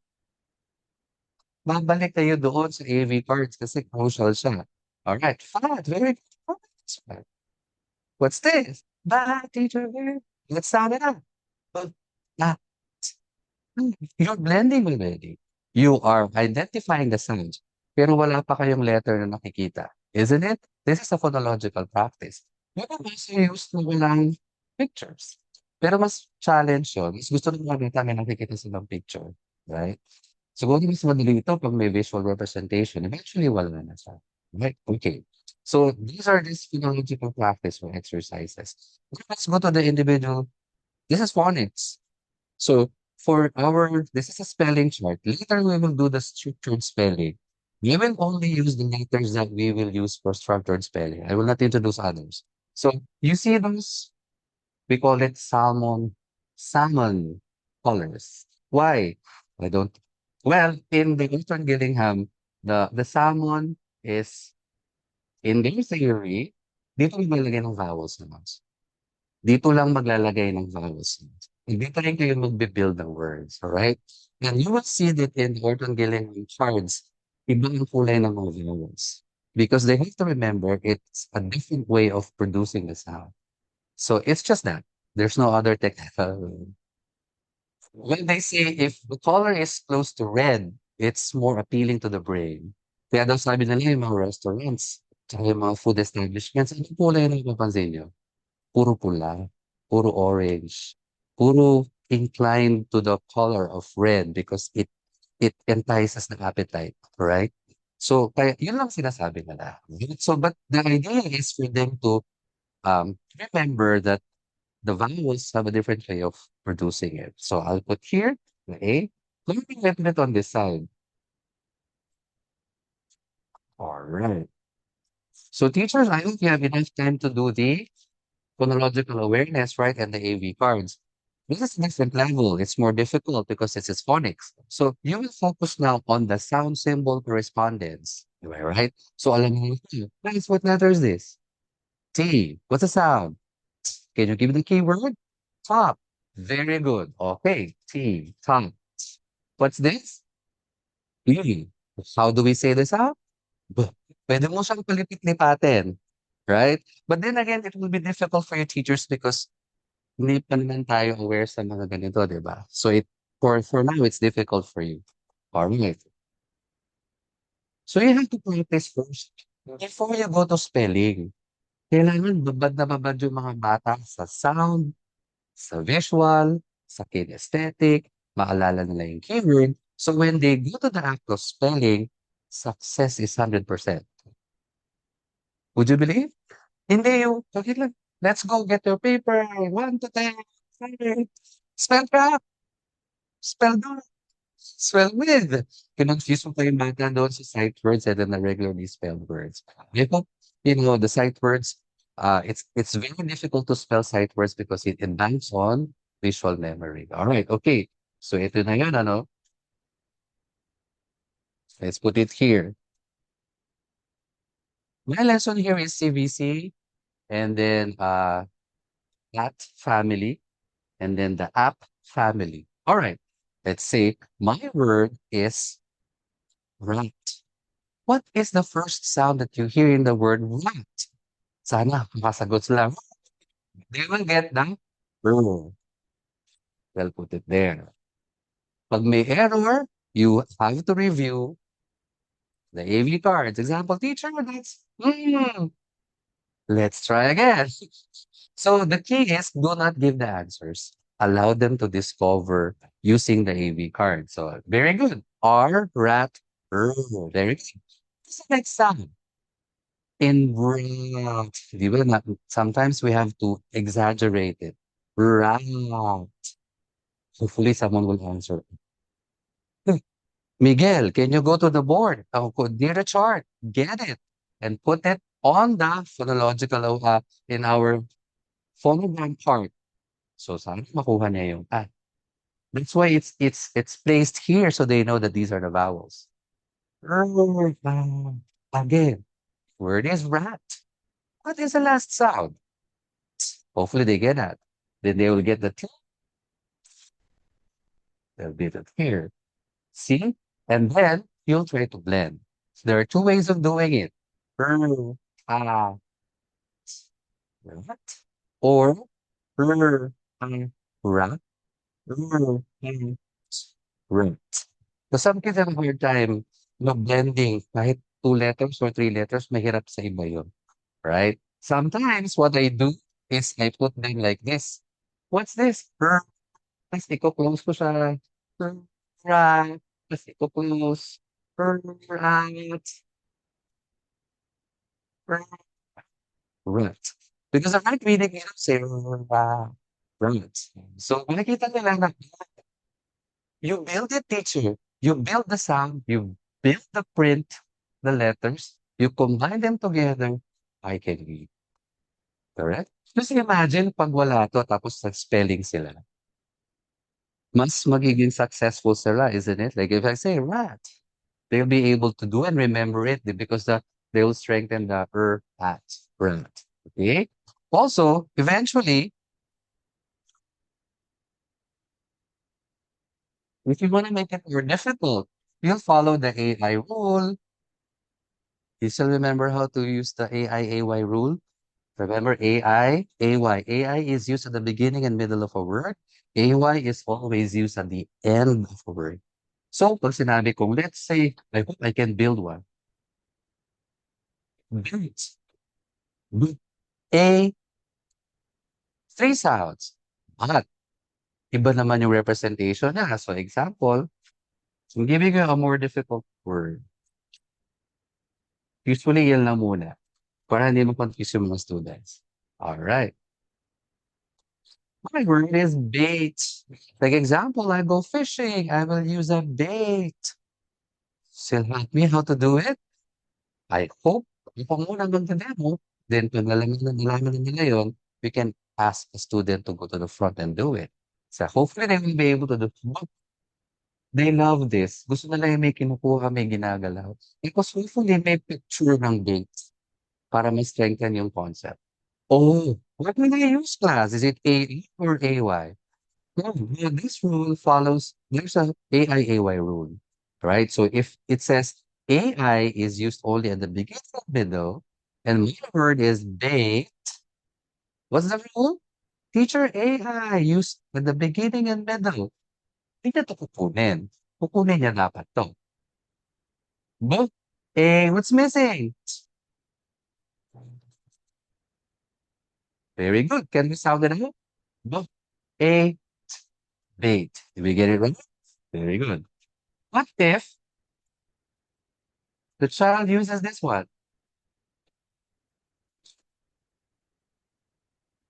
Is it correct?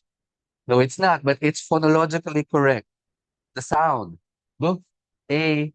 Remember the spelling process? You know, the phonological, the semantic, the orthographic, tapos yung spelling. This is what's happening there too. So they have to remember when you want to correct this, it's just have to remind them the rule. Plus, ano nga ba yung rule again when we use the A sound in the AIAY? Teacher, AI is used at the beginning and middle. AY is only used at the end. So therefore, what should you use? Teacher AI. So they should be able to identify and use AI instead, right? What if my word is, wala tayong key, pray.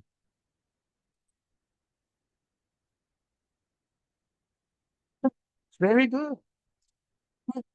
Very good. Hey, teacher. Very good. No, something's not right. What do you think is wrong with the one that you did on the chart? Teacher, pray. Wait a minute. What does it mean again? What does it mean AI? Teacher, AI is at the beginning and middle. Nasaan siya? Is it at the beginning or middle? Wala siya. Nasa dulo siya. So therefore, you will use AY.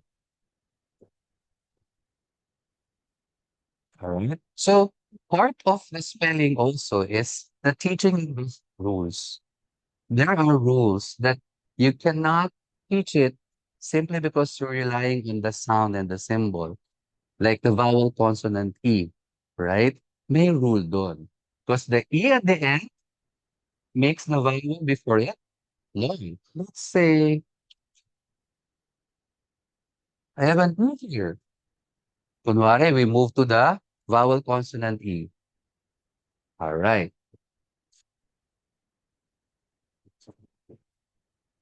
Do I have my A?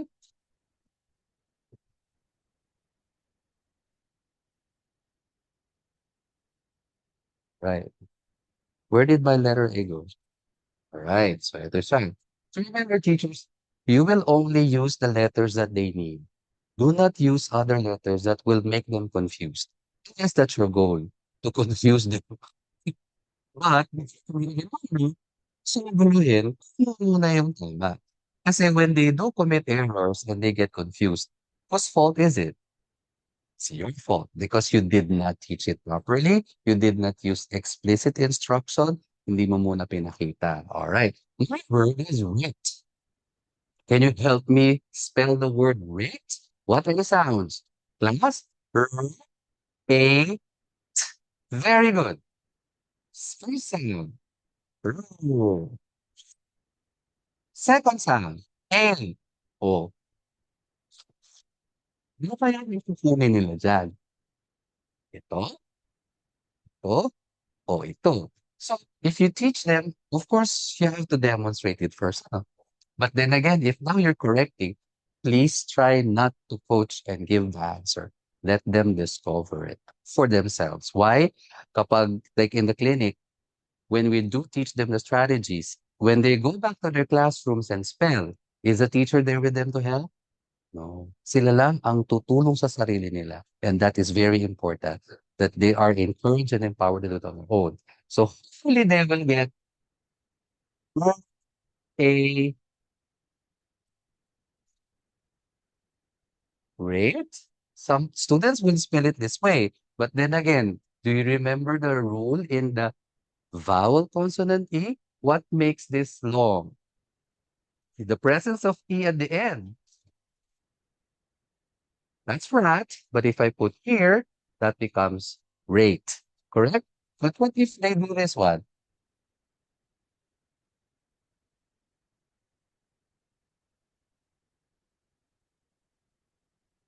Paano pag yan? Tama siya, right? A. But then again, the student will use, informs, teacher, ganito, teacher. I think you're not following the rule. Yes, it's inside, but this is not the way to spell rate. What is another way of doing it? Teacher, ito isa. Right. So it's also important that you teach the rules so that eventually they'll be able to correct themselves. You just tell them something is not right. This is not the right way of doing it. So what is another way? Hindi mo I hope you will not say, hindi, mali ka, dapat ganito lang gagawin mo kasi eh. O naman kasi hindi mo eh. Kasi ang tama mo, di ba? No, you let them discover their errors and you show them how to do it. You're just the coach. You're just the guide. All right? Okay, very good. So, mahaba yung mga spelling rules. Maraming spelling rules. So, it's up to you to chunk it in your lessons how you do it. But books normally have the spelling rules.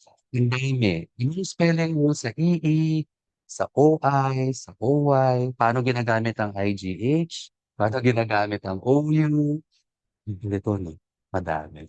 So, what is this strategy is telling you, you have to teach it explicitly to students. Ituturo mo sa kanila. Kasi it's so difficult for children, especially if they have learning difficulties, to discover it by themselves or independently. You have to do it step by step. All right? And it can be achieved. Kaya nila yan. All right? So far, do you have questions with the spelling chart? All right? Marami itong pwedeng paggamitan. It depends. In kinder, in my remediation class, the first time that I gather them, I have to drill the AV cards. AV cards, AV cards, AV cards. Every time, AV cards, AV cards. So that they will have the foundation for the sound symbol correspondence. Eventually, we will go with the spelling of the sounds. Kahit 4 letters lang. Class, we will do spelling. The first sound, write it down. Write it down. That's spelling. What says, ah, write it down. Tapos magbe-build na siya. Right? So, my word is out. Out. Write it down. Hanggang sa maging madami na yung kanilang binibuild. Alright? So, that's the spelling tree. The beauty with this one is it's psychomotor. They love going to the front. They love sharing it. What I also ask is, okay, come here, do it. Call a friend. Tell your friend to spell rate. What is going on? And then your friend will come over, will coach and tell his classmate, something is wrong with your spelling. It's wrong. Hey, two times. But the thing is, you're allowing the children to absorb the rule, but they can teach other friends as well. So it is just sa mga magandang pinagandang alam mo na natututunan na yung rules, right? Okay, if they can teach other people as well. All right. Okay. Now, teachers, online, you have other questions or concerns? Yes, you can do that. So, teachers, use this in our regular classrooms. Ginagamit ko 'to. Sasabihin ng mga teachers, "Teacher, napakaano naman 'yan, masyado namang ano, mababaw, masyado" no, no, no. If I feel that this is appropriate for my students, I will use it. I even created this one for them. And of course, I want to show you too that for teachers who are doing it one by one, tutorials or in the clinic, we have the smaller version, right? I wonder if you have this in your center too. So, this, you can make a rule if you feel like doing it on your own, especially if you want it immediately. Gawa kayo. Yung mga iba kong teachers, they would write it on a piece of paper. It doesn't have to be laminated. It doesn't have to be colorful or, maganda. The thing is, you're teaching the skill. Yeah? Kasi sabihin nila, teacher, okay, ready to go. really laminated. You can use index cards. As long as the skill that you're teaching is there. All right? Pero syempre ako, since OC, gusto ko na i-laminate para matagal ko sa nagagamit. Tapos minsan meron tayong mga MOUs, we stick it and write it down. So, kung nakalimutan ko, ito, it's para ko ito kaya. AI, ako nalimutan ko na AI. Sa likod ng AI term ko, AY, ano yung rule?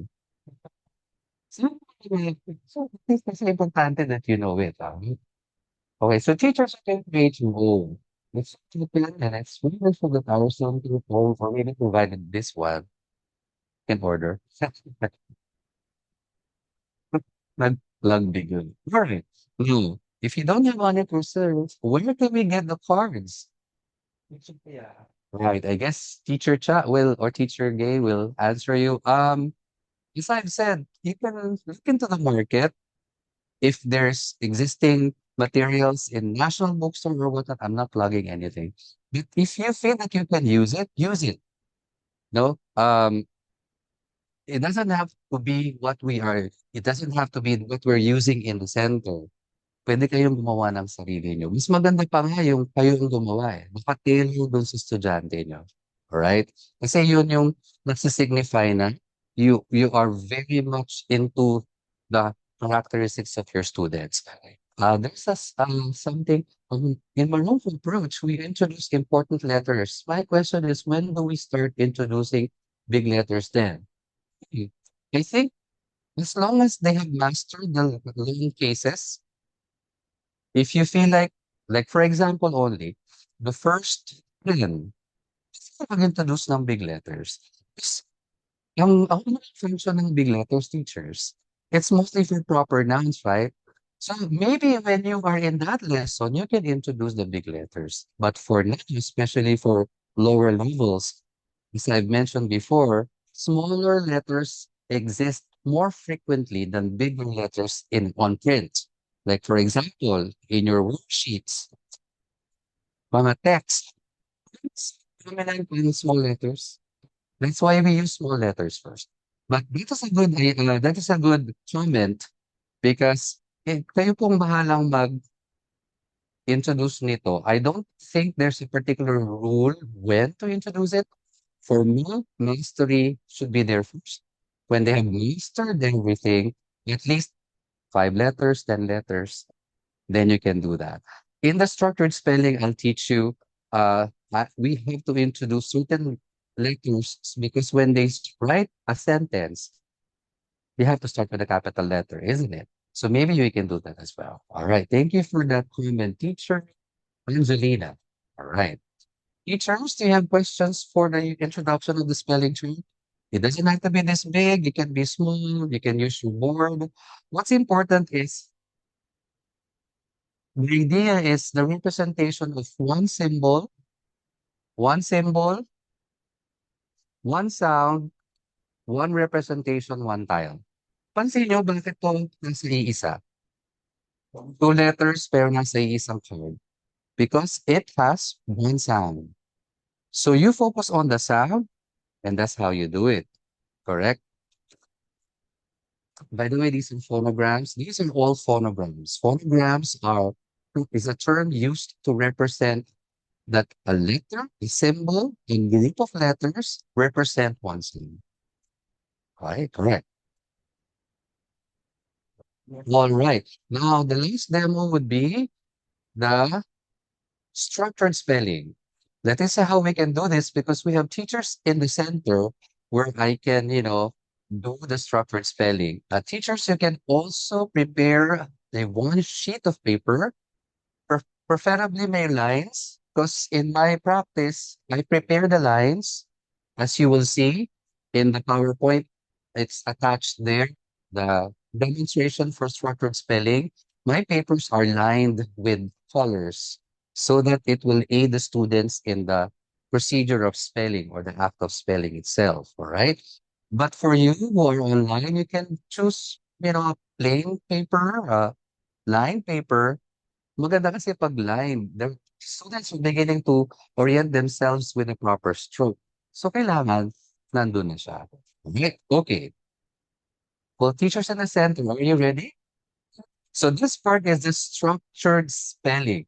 Why is it called structured? Because it is a well-designed, well-planned way of teaching spelling. Not just word level, we are doing phrasal level. We will also do sentence level. This will also incorporate sight words and then the sound symbol correspondence. It may look so easy, but actually, there's a lot of components performed in this particular activity. I wonder if you can see it on the screen. Teachers, can they see this on the screen for teachers online? Yeah. So that you can see what we're talking about. There you go, teachers. So this is a sample sheet. There are many ways of doing it, but for the basics, this is the one I'm using. In this structured spelling, we are introducing the individual sounds of the letters. We will spell them. We hope to spell also sight words. We will spell individual words. These words are built from individual sounds. So nakikita nyo, they are systematic and structured. Eventually, those words will form phrases and we can write a sentence out of those individual letters and sounds, sight words combined with words, phrases to form one simple sentence. And this can be done by very young children as young as kinder grade 1. So imagine teachers, kahit kinder nakakapagsulat na ng sentences. They can do it. As long as you are preparing and allowing your kids to master the basics, then you can expound on other ones, can combine and make it more comprehensive. All right, let's ready ourselves. So where's my answer keys? All right, okay, are we ready? Okay, so teachers in the clinic and teachers online, just use a sheet of paper. For teachers here, they are using the template that you see on the PowerPoint. Alright. Here, there's a separate lesson for writing. So if you see that your child is not writing his or her name properly, separate the lesson. Huwag dito. Kasi ang focus nito ay sound symbol correspondence. If your child is having a hard time spelling his full name, set aside another lesson for it. At for this purpose, kahit first name lang, huwag na yung buong name. Yung Juanito, Maria Jose Juanito Guadalupe. Huwag niyo ng pagiging na yun. Kahit Jose na lang, o John, RJ. That's not the goal. The goal here is spelling, not writing their names. Okay. Okay, teachers. When all of them here in the center, what's your name?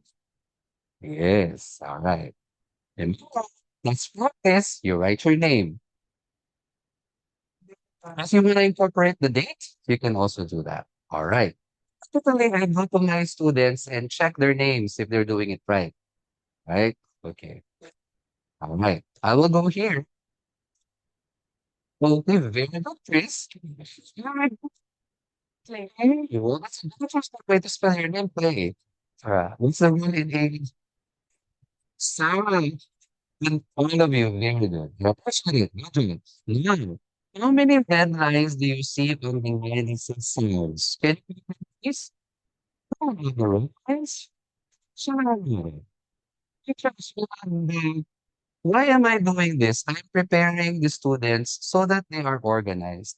Hindi ko sila papaguluhin. I will aid them by writing the lines myself. So may mga red lines or na. There are how many lines?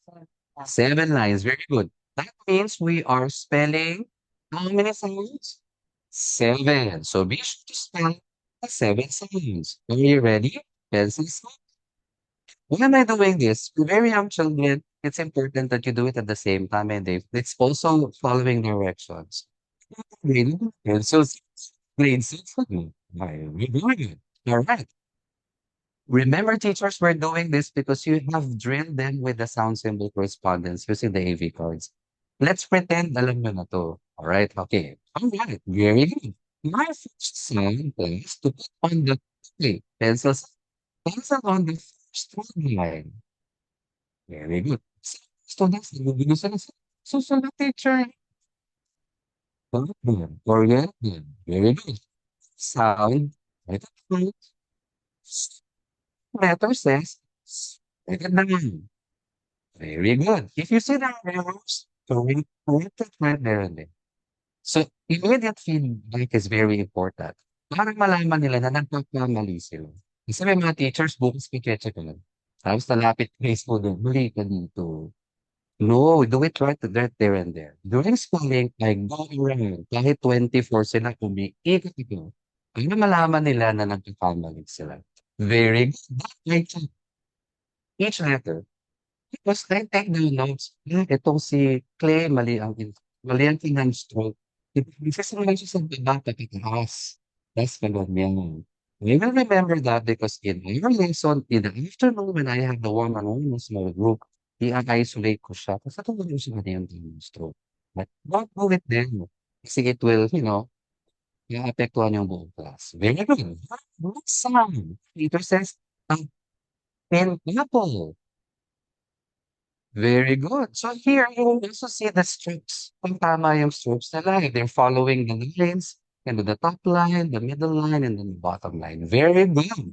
Now, for purpose of efficiency, can you write, okay, let's make it quicker. Very good job. You're putting the first letter on top, going down. So you can do it. You can make those scripts. How about the sound? Excellent. Gifted ang mga teachers ngayon, ang bibilis nila mag-spell. Pero in reality, it's not happening. It's a challenge. So, I put one step at a time. By the way, this is a full answers. French structured spelling. When you start, wala mo ng mga words and sight words. Yung paper part lang. Yung paper part lang. Hanggang sa dumadami siya na dumadami, depende kung ready na sila. You do not do this right there and there, 2 pages agad. No. One at a time. Una, sounds muna. Wala kayong mga iba. Understand? Hanggang sa mag-build siya. But this is the whole way of doing it. So, next is, nest. If they have a difficulty, you can allow them to have it in the end. Oh, what's again, teacher? Nest. Okay lang yun. Kasi ang importante is you see the right one there. Alright. How about in pen? Excellent. I like this one. The right strokes. Good job. Following the right lines are the B- b- very good. Remember, teachers, this is not the right time to correct the individual errors. You do that separately in small groups or individual, right? Okay, very good. Dito malalaman nyo kung sino pa yung behind, kung sino yung i-group nyo later, kung sino yung pwede na magkaroon ng mga challenging tasks. Right. Very good. Excellent. Okay. I will check it by myself. Very good. How many lines do you see on the word sight words? 4. Remember, we do not sound out the sight words. Let's pretend alam nyo na to. We forgot to show you that we have the cards for the sight words too. Lalagay nyo doon. And they are from red print. Red siya because as we have remembered, it's more enticing for children to use red. Alright. This is a challenging word for some of you. Would you remember how to spell the? Oh no. As much as possible, wala nang coaching dito. Di pa rin sabihing, it's a sight word. So again, this is a separate lesson, yung teaching ng sight words. The, very good. Sometimes I would ask my students, spell the, T-H-E, the. Very good. Write it down. Kasi the only way for you to do it is to really memorize it. There's no other way. Very good. How about God? Excellent. I'll go around and check. The sight words have nothing to do with the individual letters on top. Hiwalay siya ng scale. Very good. Excellent. This is more difficult. A. Wait a minute. It says A. Wala, nahirapan talaga siya. Look at that teacher. All right, very good. And the last one is this is a challenging one because the sound doesn't really represent the print. With oh no, let me see. I remember this. And in our culture, you're practicing when you come to my class. Very good. Check, check, check, check, check. Excellent. There's this you're a pencil on number one. Look, do you see these red lines? How many red lines do you see on number one? Three. There's three, like three letters when I say the word. All right. Okay. The first word is fat. This picture, there is a big fat hat, right? Fat. Excellent. Good job. The word right. Right.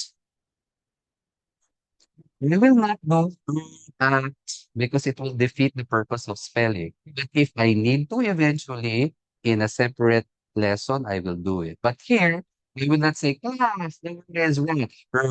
At. When you're giving the answer already. Not that. Don't forget to meaning. Magbigay tayo ng kahulugan sa word mo. The word not. Hmm. Excellent. Excellent. So proud of you. You noticed things. Oh, we can move the long vowel sounds eventually. Next week, long vowel sounds. And the last word for this day is but. Tapos I will go around and check. Then take notes kung sino yung may mga errors in the strokes, kung sino yung may reversal, may inversion, may addition, may rotation, right? Excellent. Then I check, check, check, check, check. Good job. Now, can we use the second page, please? All right. You can leave first page while we're doing the second page. Now, as I've told you before, this part is building phrases. What are phrases again? Phrases are composed of words. Right. You get your paper dealing with boxes. How many boxes do you see? Three. That means that there will be three phrases to write. When we spell the phrases, don't forget you are allowed to copy from the first page because you did it already. So teacher, pwede silang pumunta sa first page kasi sila naman ang hirap doon sa first page. Eh. It's okay to copy because it's their own work. Okay. Remember, phrases, they are built with several words at the same time. You need to use the words and then the sight words. Remember the and the a and the with. You need those words to build phrases together with the fat, rat, nap. You understand? Excellent. Excellent. Excellent. Pencils up. Pencil in the first box. Beside the box. Typically, what we do in the boxes teachers is when we are in the lesson of sequencing the phrases, they put the order of the sequence of the phrases in the sentences. For now, we will write one, two, three. Okay. Can you write one on the first box, two on the second box, and three on the third box? Excellent. Ang difficult skill nito, eventually guguluhin mo yung mga phrases, tapos sila mag-arrange. So that is very meaningful for them. For now, we'll demo the usual type. Very good. All right, pay attention. Pencils up. Pencil on the line beside the box. Very good. I will say this phrase. Okay, listen. The fat rat. Wait a minute, I forgot to ask you to clap. Remember we have to clap the words in the phrase? Okay, I said the fat rat. Please do it. Excellent. How many words? Three. So you will write three words. Don't forget your filler space between words because they should be spaces between words. The fat rat. Very good. Wow, I like your stroke. I think you need to put more spaces between words, huh? They said it's too close. They don't look like a phrase anymore. Okay, okay. Teacher lagyan natin na number two, add a not. Alright? Okay. Ah, put it down. If the children have difficulty spelling them, they are allowed to copy from the first page. Okay lang yun. All right, good. This one is building phrases. And the last one is, oh, careful, with the that. They will repeat, they will syllabicate, or they will Tell me the number of words. Very good. Excellent. Good job. We will give ourselves Spider-Man clap later. We have those panda clap. We have all those claps. Imagine, even have kilikili clap. I can your students in building those claps. Wonderful. You know the Spider-Man clap? One, two, three, one, two, three. That's what my students. Morning. You're an expert. Do you see the green dot? We will do a sentence. And remember, if you see the green dot, that means you will start there, and that's a go sign. Nawala yung red. The red dot, eventually, on your screen, the red dot says you will stop there. Pero nawala yung red. That's okay. All right. Now, what do you think is the right order of those phrases to form a meaningful sentence? Remember, when we write a sentence, there are three things to remember. Starts with a capital letter. It ends with a punctuation period, and your sentence has to make sense. You cannot just build phrases together. It has to make sense. Okay, read those phrases in a way that you can build it from a sentence. Come on, you can do it. Wala talaga, wala na. Yes, would you like to say a sentence? Excellent. Did that make sense, guys? What what kind of rat is there? Is there? Is it a thin rat or a fat rat? Very good. And what is he doing? Or what will he do? What did he do? Or it had a nap. Very good. And which one is what animal is with that rat? Does it make sense when you say the fat rat had a nap with a bat? Yes. Later, pwede sila mag-drawing. Tapos pa may times magkukulay sila. Alright. With those three rules, starts with a capital letter, ends with a period, and it makes sense. Then you string the phrases and write a meaningful sentence. Let's start. Then I'll go around and check. Pero teachers, this is a step by step, no? Build mo tong system na to. This is already a full-blown structured spelling. Pero in reality, paunti-unti. Alright. Please, penmanship. Outstanding. Ang ganda. Pagkatalo si Sir Chris. Si Ma'am, says the teacher. Alright. Yes. Some of you are writing so late on the paper. It's okay. Maybe we're using a different type of pen or pencil. Excellent. Remember, when we're writing a sentence, it's a continuous string of words and phrases. You do not copy as it is. Tapos dito mo natuturo yung sentence, right? Excellent. Tapos lang go around and check. Most students who are advanced, they usually put the box in the bottom and then they can draw. Imagine the sentence is, can you picture it in your head and draw a fat front and a nap with a bat? Alright, so the drawing nyo na yan. Right. Alright. Is that? Are we done? Good job. You got a perfect score. Oh, I'll put gold points beside your name so you can claim something at the end of the day. Something like that. To motivate them. Alright. Thank you, teachers. So, what do you observe? What do you notice about this structured spelling activity? It is systematic, isn't it? It is a step-by-step way of teaching spelling. And you're not just teaching a word, but you are building the letter sounds, the sight words, the phrases, and sentences or a sentence. And you can make it complicated. Eventually, yung mga advanced students, they can write paragraphs.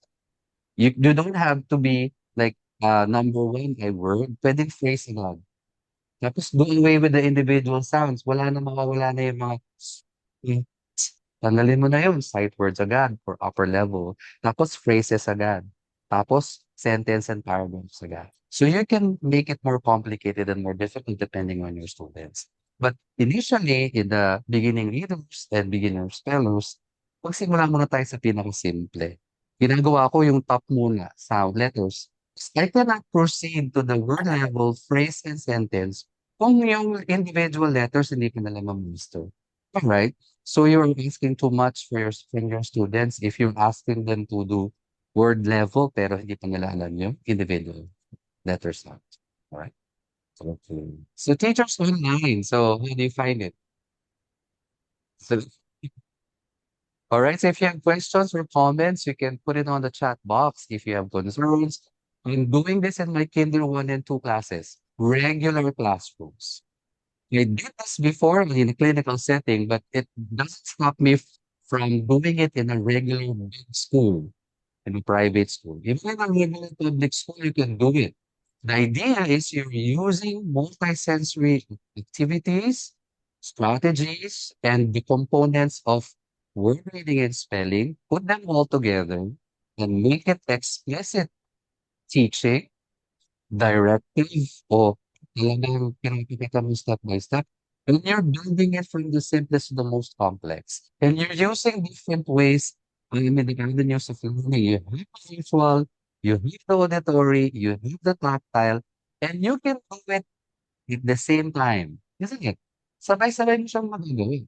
You don't have to wait for tomorrow or next week to introduce sentences. If you feel your students are ready, do it at the same time, from the individual letter sounds to sight words to word levels, phrases, sentences. Even kinder students can do this.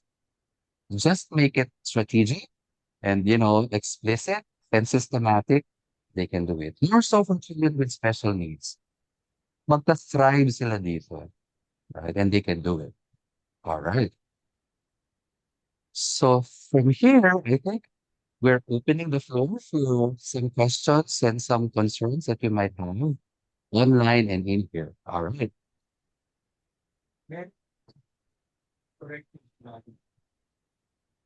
Well, if we have time, we can share it.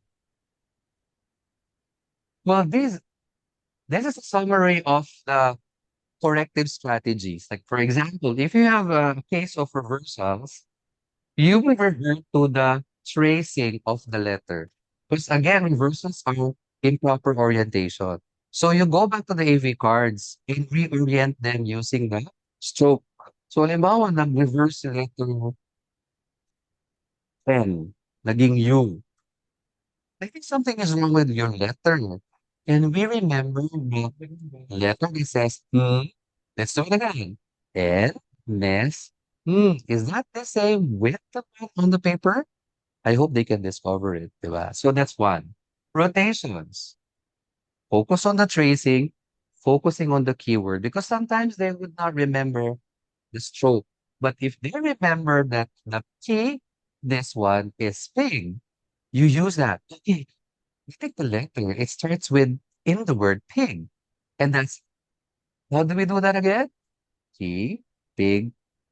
So what's this is you are trying to allow the kid to access the skills that you taught using the AV cards to correct his work or her work without you telling the answer. So right, ito yun. So pag may mga reversals, rotations, some confusion, why? Because you remember you have the keyword.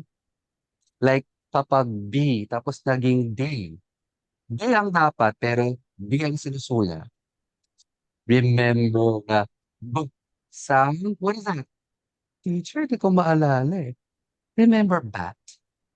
Teacher, yes. What is the rule or what is the routine? B, boy, or B, boy. Then they have to correct themselves, right? Babalik na doon sa AV cards ulit. Using the tracing and the keyword strategy. Matukorrect mo yan. You just have to make it a point that they know the flow and the routine. Kasi pag hindi nila talaga na maaalala yun, it's mahirap. Mahirap siyang ituro. And the least that we can do is always give the answer. Allow them to discover it themselves using the strategies that you've taught. All right? So pag omission, yung blending, remember the spelling tree?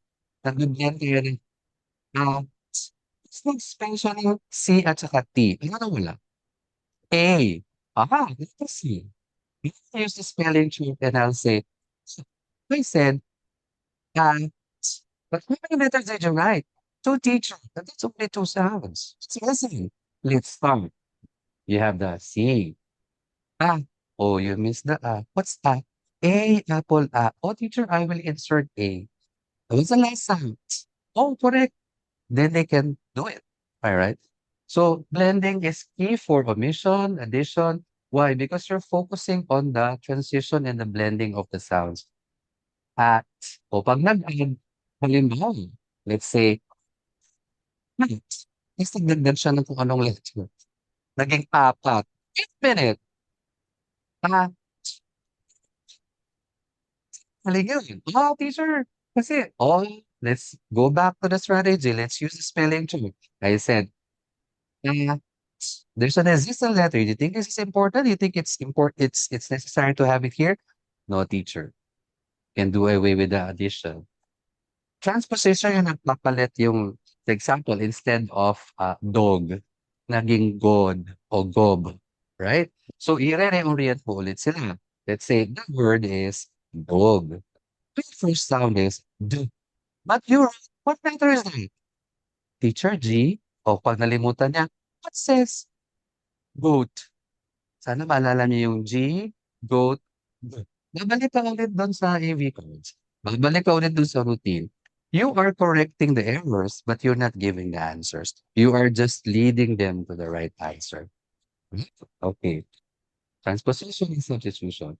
There are certain rules, there are certain errors. Now you just have to remind them of the spelling rule. You cannot use the tracing because even if you trace lake, mahirap kasi lake. So, wala. It only is applicable if you follow the rules. Just remind them, when do we use the vowel consonant E again or the silent E? Kasi you wrote lak eh. Wait, di ba lak yan? Teacher mo like yan. There's also a spelling rule. When the syllable ends with a consonant, it's a short vowel sound. Do you know that? And when the letter is at the end, if there's a vowel sound like this one should be long sound. It's not short. So remind them of that rule.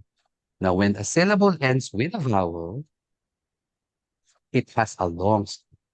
But if the syllable or a one single short word ends with a consonant, the vowel is a short sound.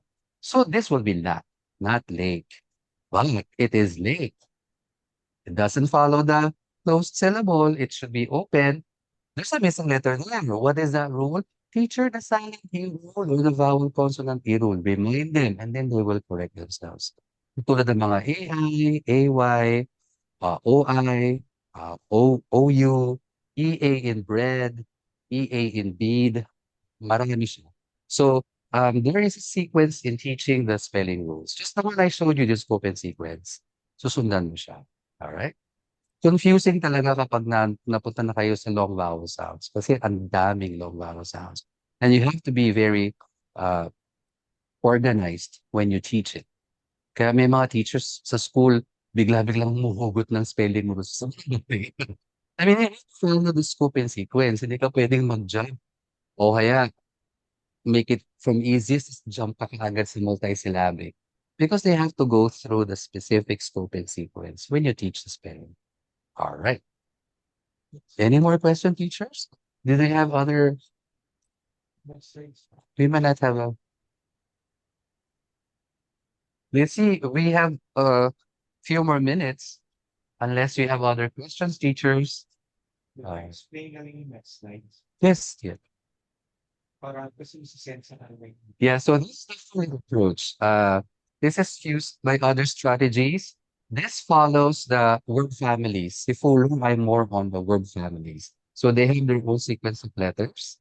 Yes. So remember, notice nyo, they always start with the individual letters.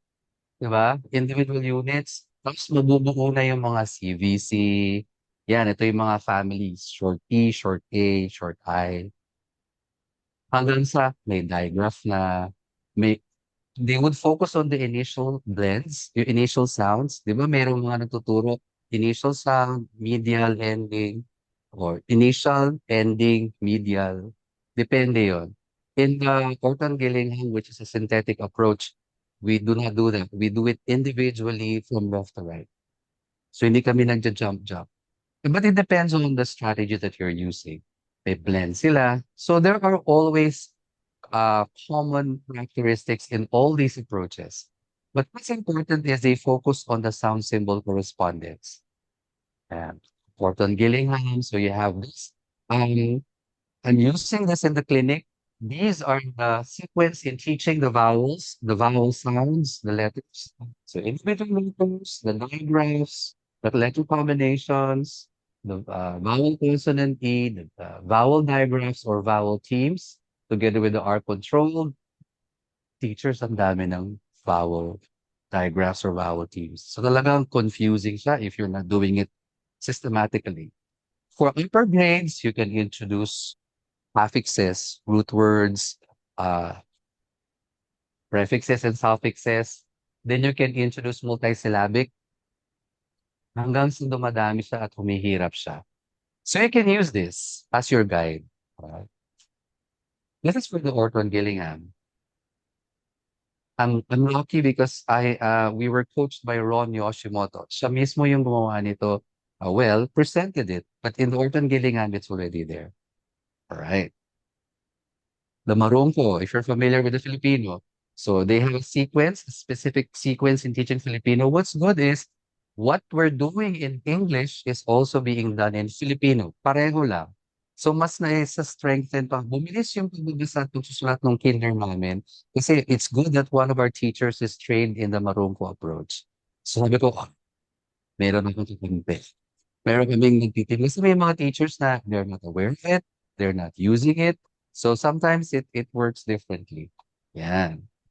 Well, kinesthetic, this is used when we want teachers and practitioners to appreciate how difficult it is for children with specific learning disability. Have you tried spelling letters and words, writing them using a mirror, looking only at the mirror, not on your paper?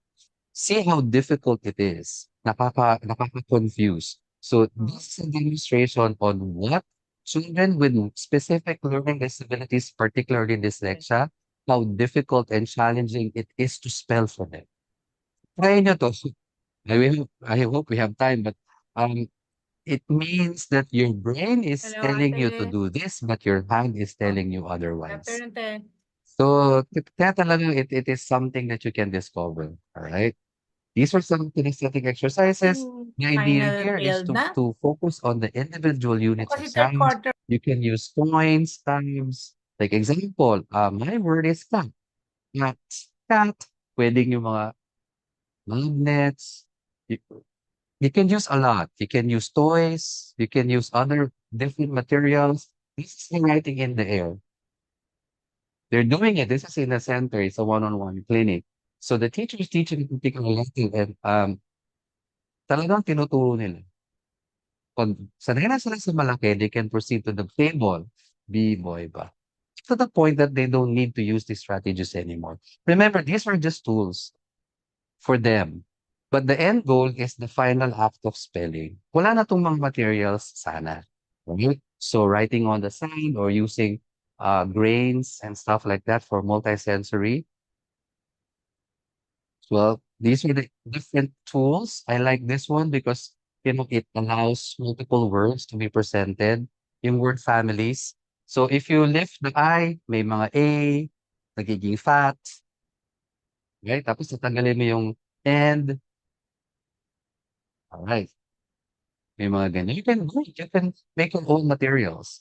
The idea is you know the concept and the theory, then you can use it in your materials.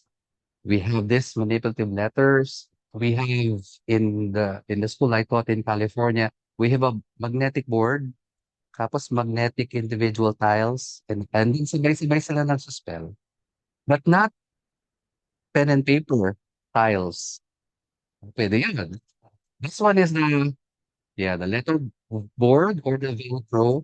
I think you can, I don't know if they're available online. The idea is for students to manipulate the letters to let them play with it and to use their psychomotor skills. Yan, yung iba gusto stamps. Di ba may mga ganito tayo nakikita sa market, no? Yung mga blending wheel, flip charts. This is the Elconin boxes. So the focus is, of course, isolating the sounds that would represent one symbol or one letter. So the goal is this one, writing. Tapos, if they can do it, remove the Elconin boxes. The idea is to spell fish without those boxes. Right? Kasi if the child cannot do this, you might go back. Baka kailangan mo i-introduce to, tas i-introduce yun. Right. All right. So again, it's important also that when you teach, we have the benefit in the center, we can assess students, right? In the big school, we can do achievement tests. Or I don't know if you conduct pre-tests. In our school, we don't do pre-test. We do only achievement test. We use that achievement test for next year, but not during the school year. All right. All right. What else? Eto, guided practice and feedback. So, do not allow your students to fail. It's your task to assess them so they will not fail. You make it a point that you do everything that you know before they fail. Kasi it's disheartening, no? We have kinder students, bagsak. Sabi ko nga, teacher, kinder pa lang, may 7 na sa card. Parang pwede bang itaas natin? Kasi parang bata pa lang yung self-esteem ng student, no? So parang I thought it's inappropriate to give a very low grade in kinder simply because the child cannot spell. Ayun siya. Yun. And feedback. Immediate feedback is very important. All right, finally, we've come a long way. I guess one of the things that I need to emphasize is there's a difference between spelling when the teacher gives a list of words. Tapos, okay, Friday, we will do spelling. That is not spelling. That is memorizing. Example, dito nga may mga spelling test sa science, may mga spelling test sa AP, tapos yung mga terms ay ipapaspell. That is not spelling. That is memorizing and then visual memory, put it there. So, di ba, photosynthesis, dadaan bisa sa phonics and phonological awareness, mahirap yon. So, that is memorizing the whole word. Therefore, it's not spelling anymore. It's memorizing, visually memorizing everything and put it on paper. True spelling is you are doing it systematically and one by one. All right. Words to teach, spelling patterns and rules to teach. Right? The process is intricately related to reading. There's a strong link between the children's ability to read and their the ability to spell. Right?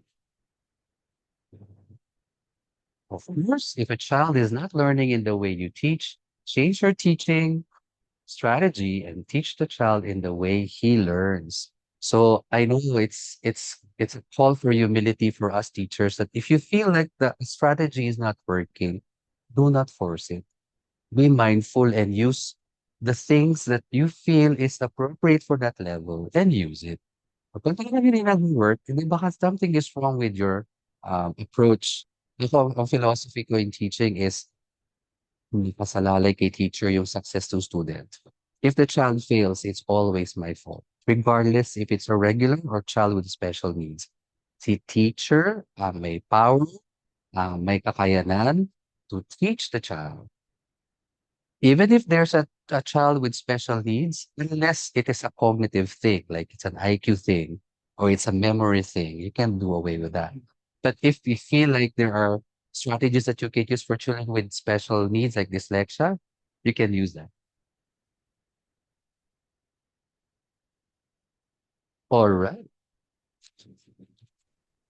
So teachers, you still have questions or concerns? Uh, the floor is still open. I think we might have some questions online.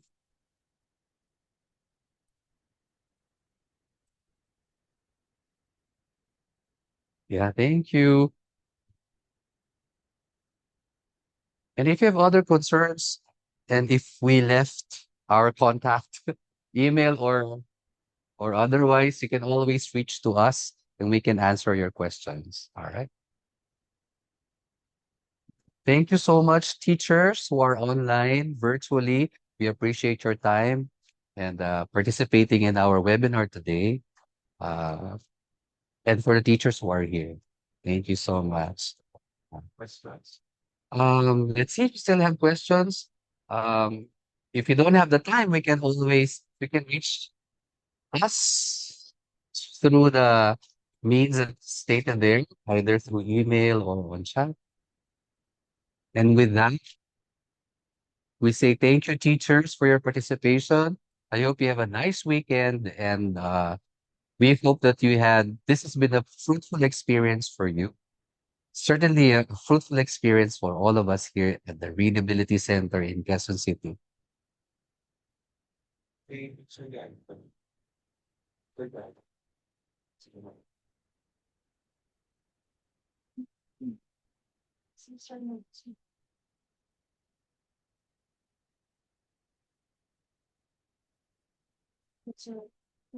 Nakamute po pala ako. Ayan, so thank you po teachers no who joined our seminar today. Yan.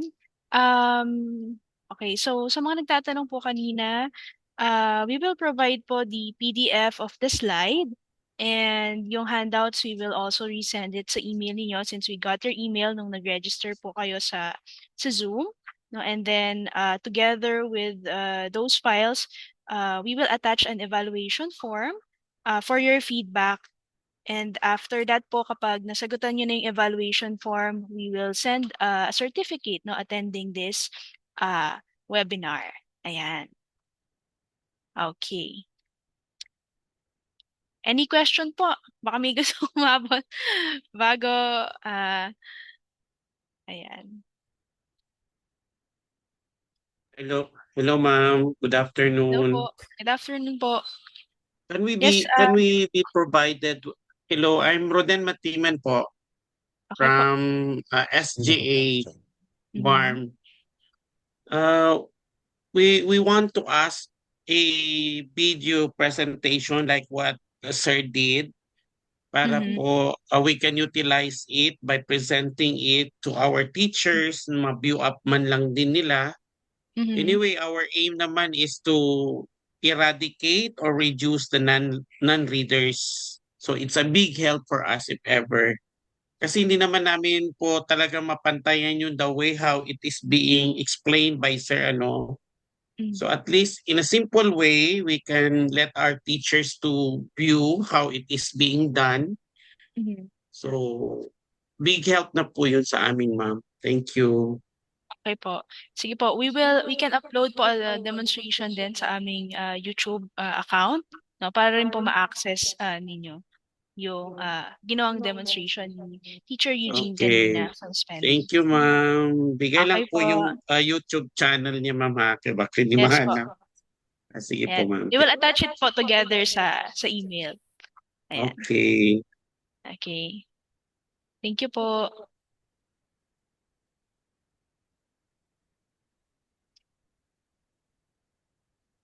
Okay, Teacher GC. Okay po. Ayan.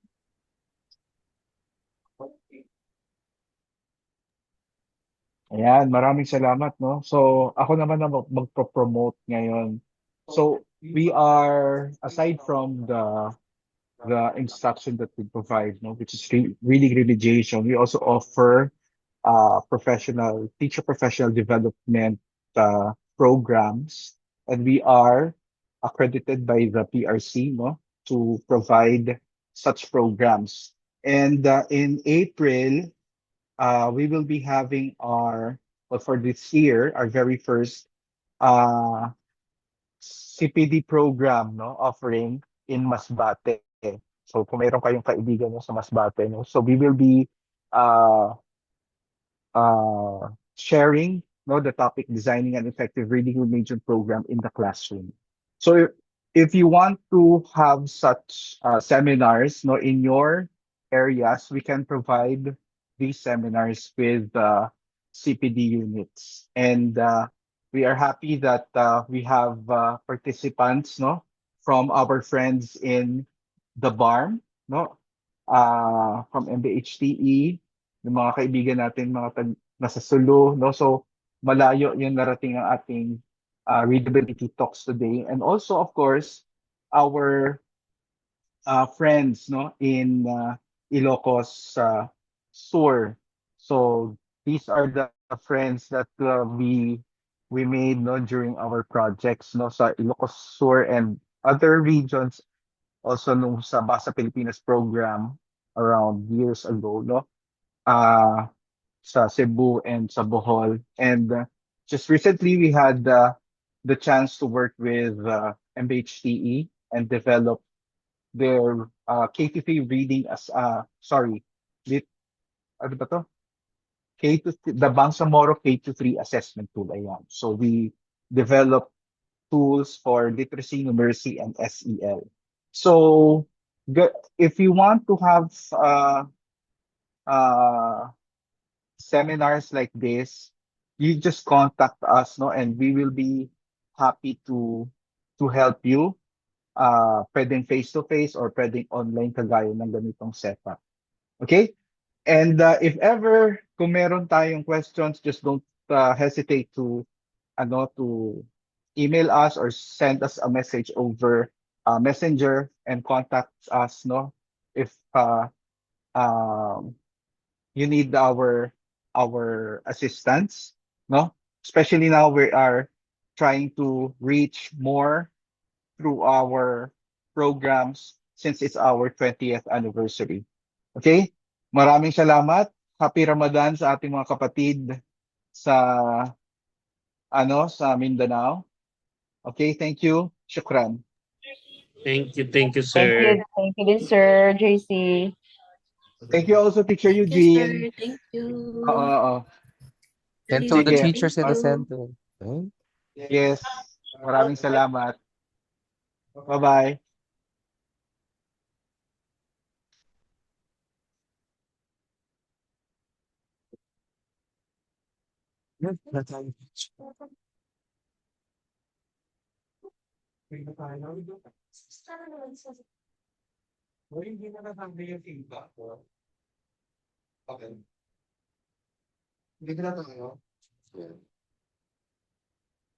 Ano pa ba tong video?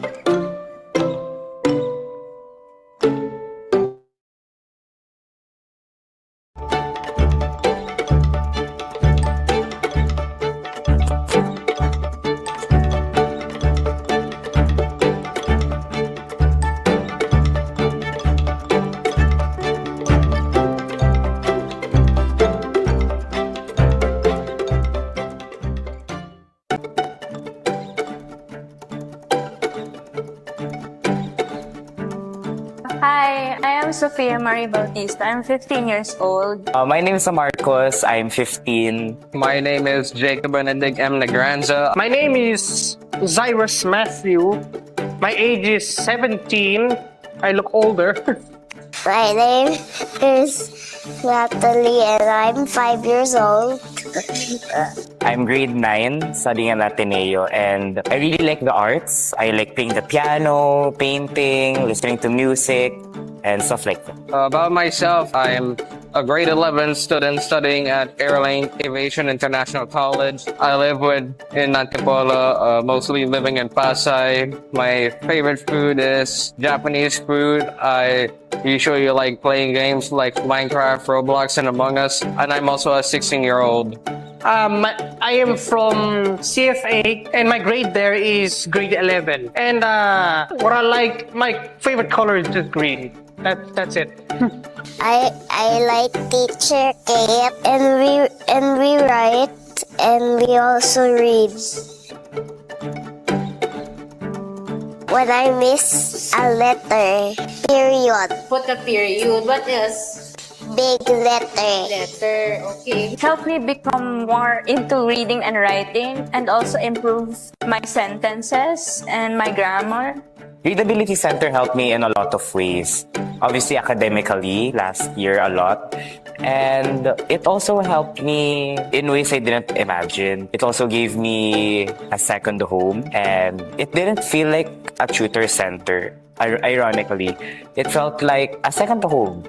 Well, it helped me in many ways. Well, I am grade 11, as I said. So in grade 11, this is our preparation for college. And before, I was not very good at writing. I wasn't very good at reading. Before, reading ability helped me to do these things that I have to achieve in the future. I am now able to write and read the words properly now. It did help me by excelling in my grades, my studies. Yeah, just basically that.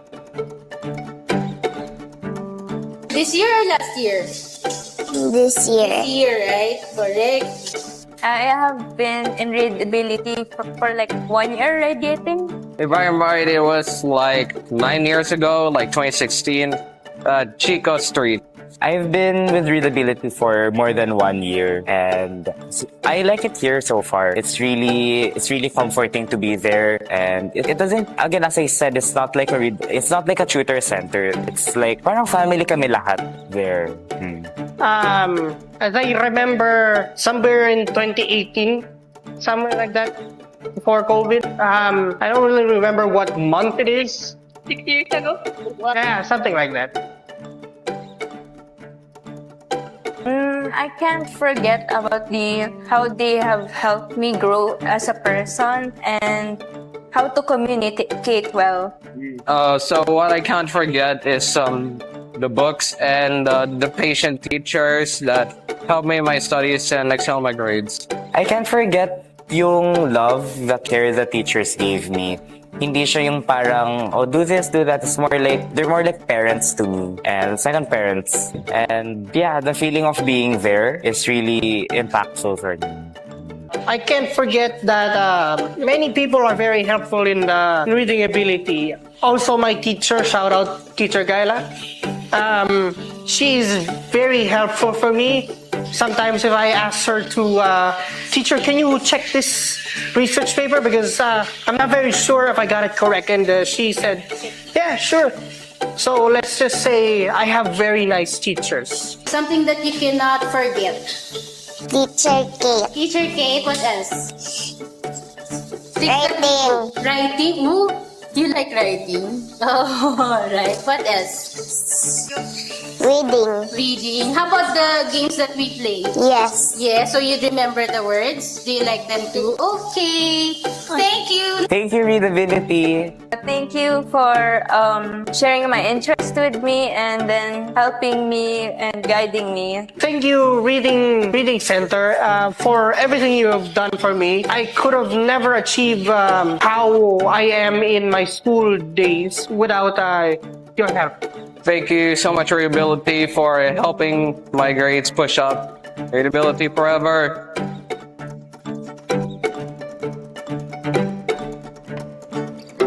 We offer 8 specialized programs designed to build strong literacy and math skills. Literacy assessment. Using informal testing tools, we identify your child's strengths and areas for growth in listening, speaking, reading, and writing abilities. Reading and math remediation is designed to support and strengthen reading and math skills. Read 360 and BASA 360 develops comprehension and writing in English and Filipino. School Fit aims to equip your child with the necessary skills to succeed in school. First Read and Word Work builds strong foundational literacy skills for young learners. With expert guidance and proven methods, we help students gain confidence and love for reading and excel in their studies. Book a consultation today and give your child the support they deserve.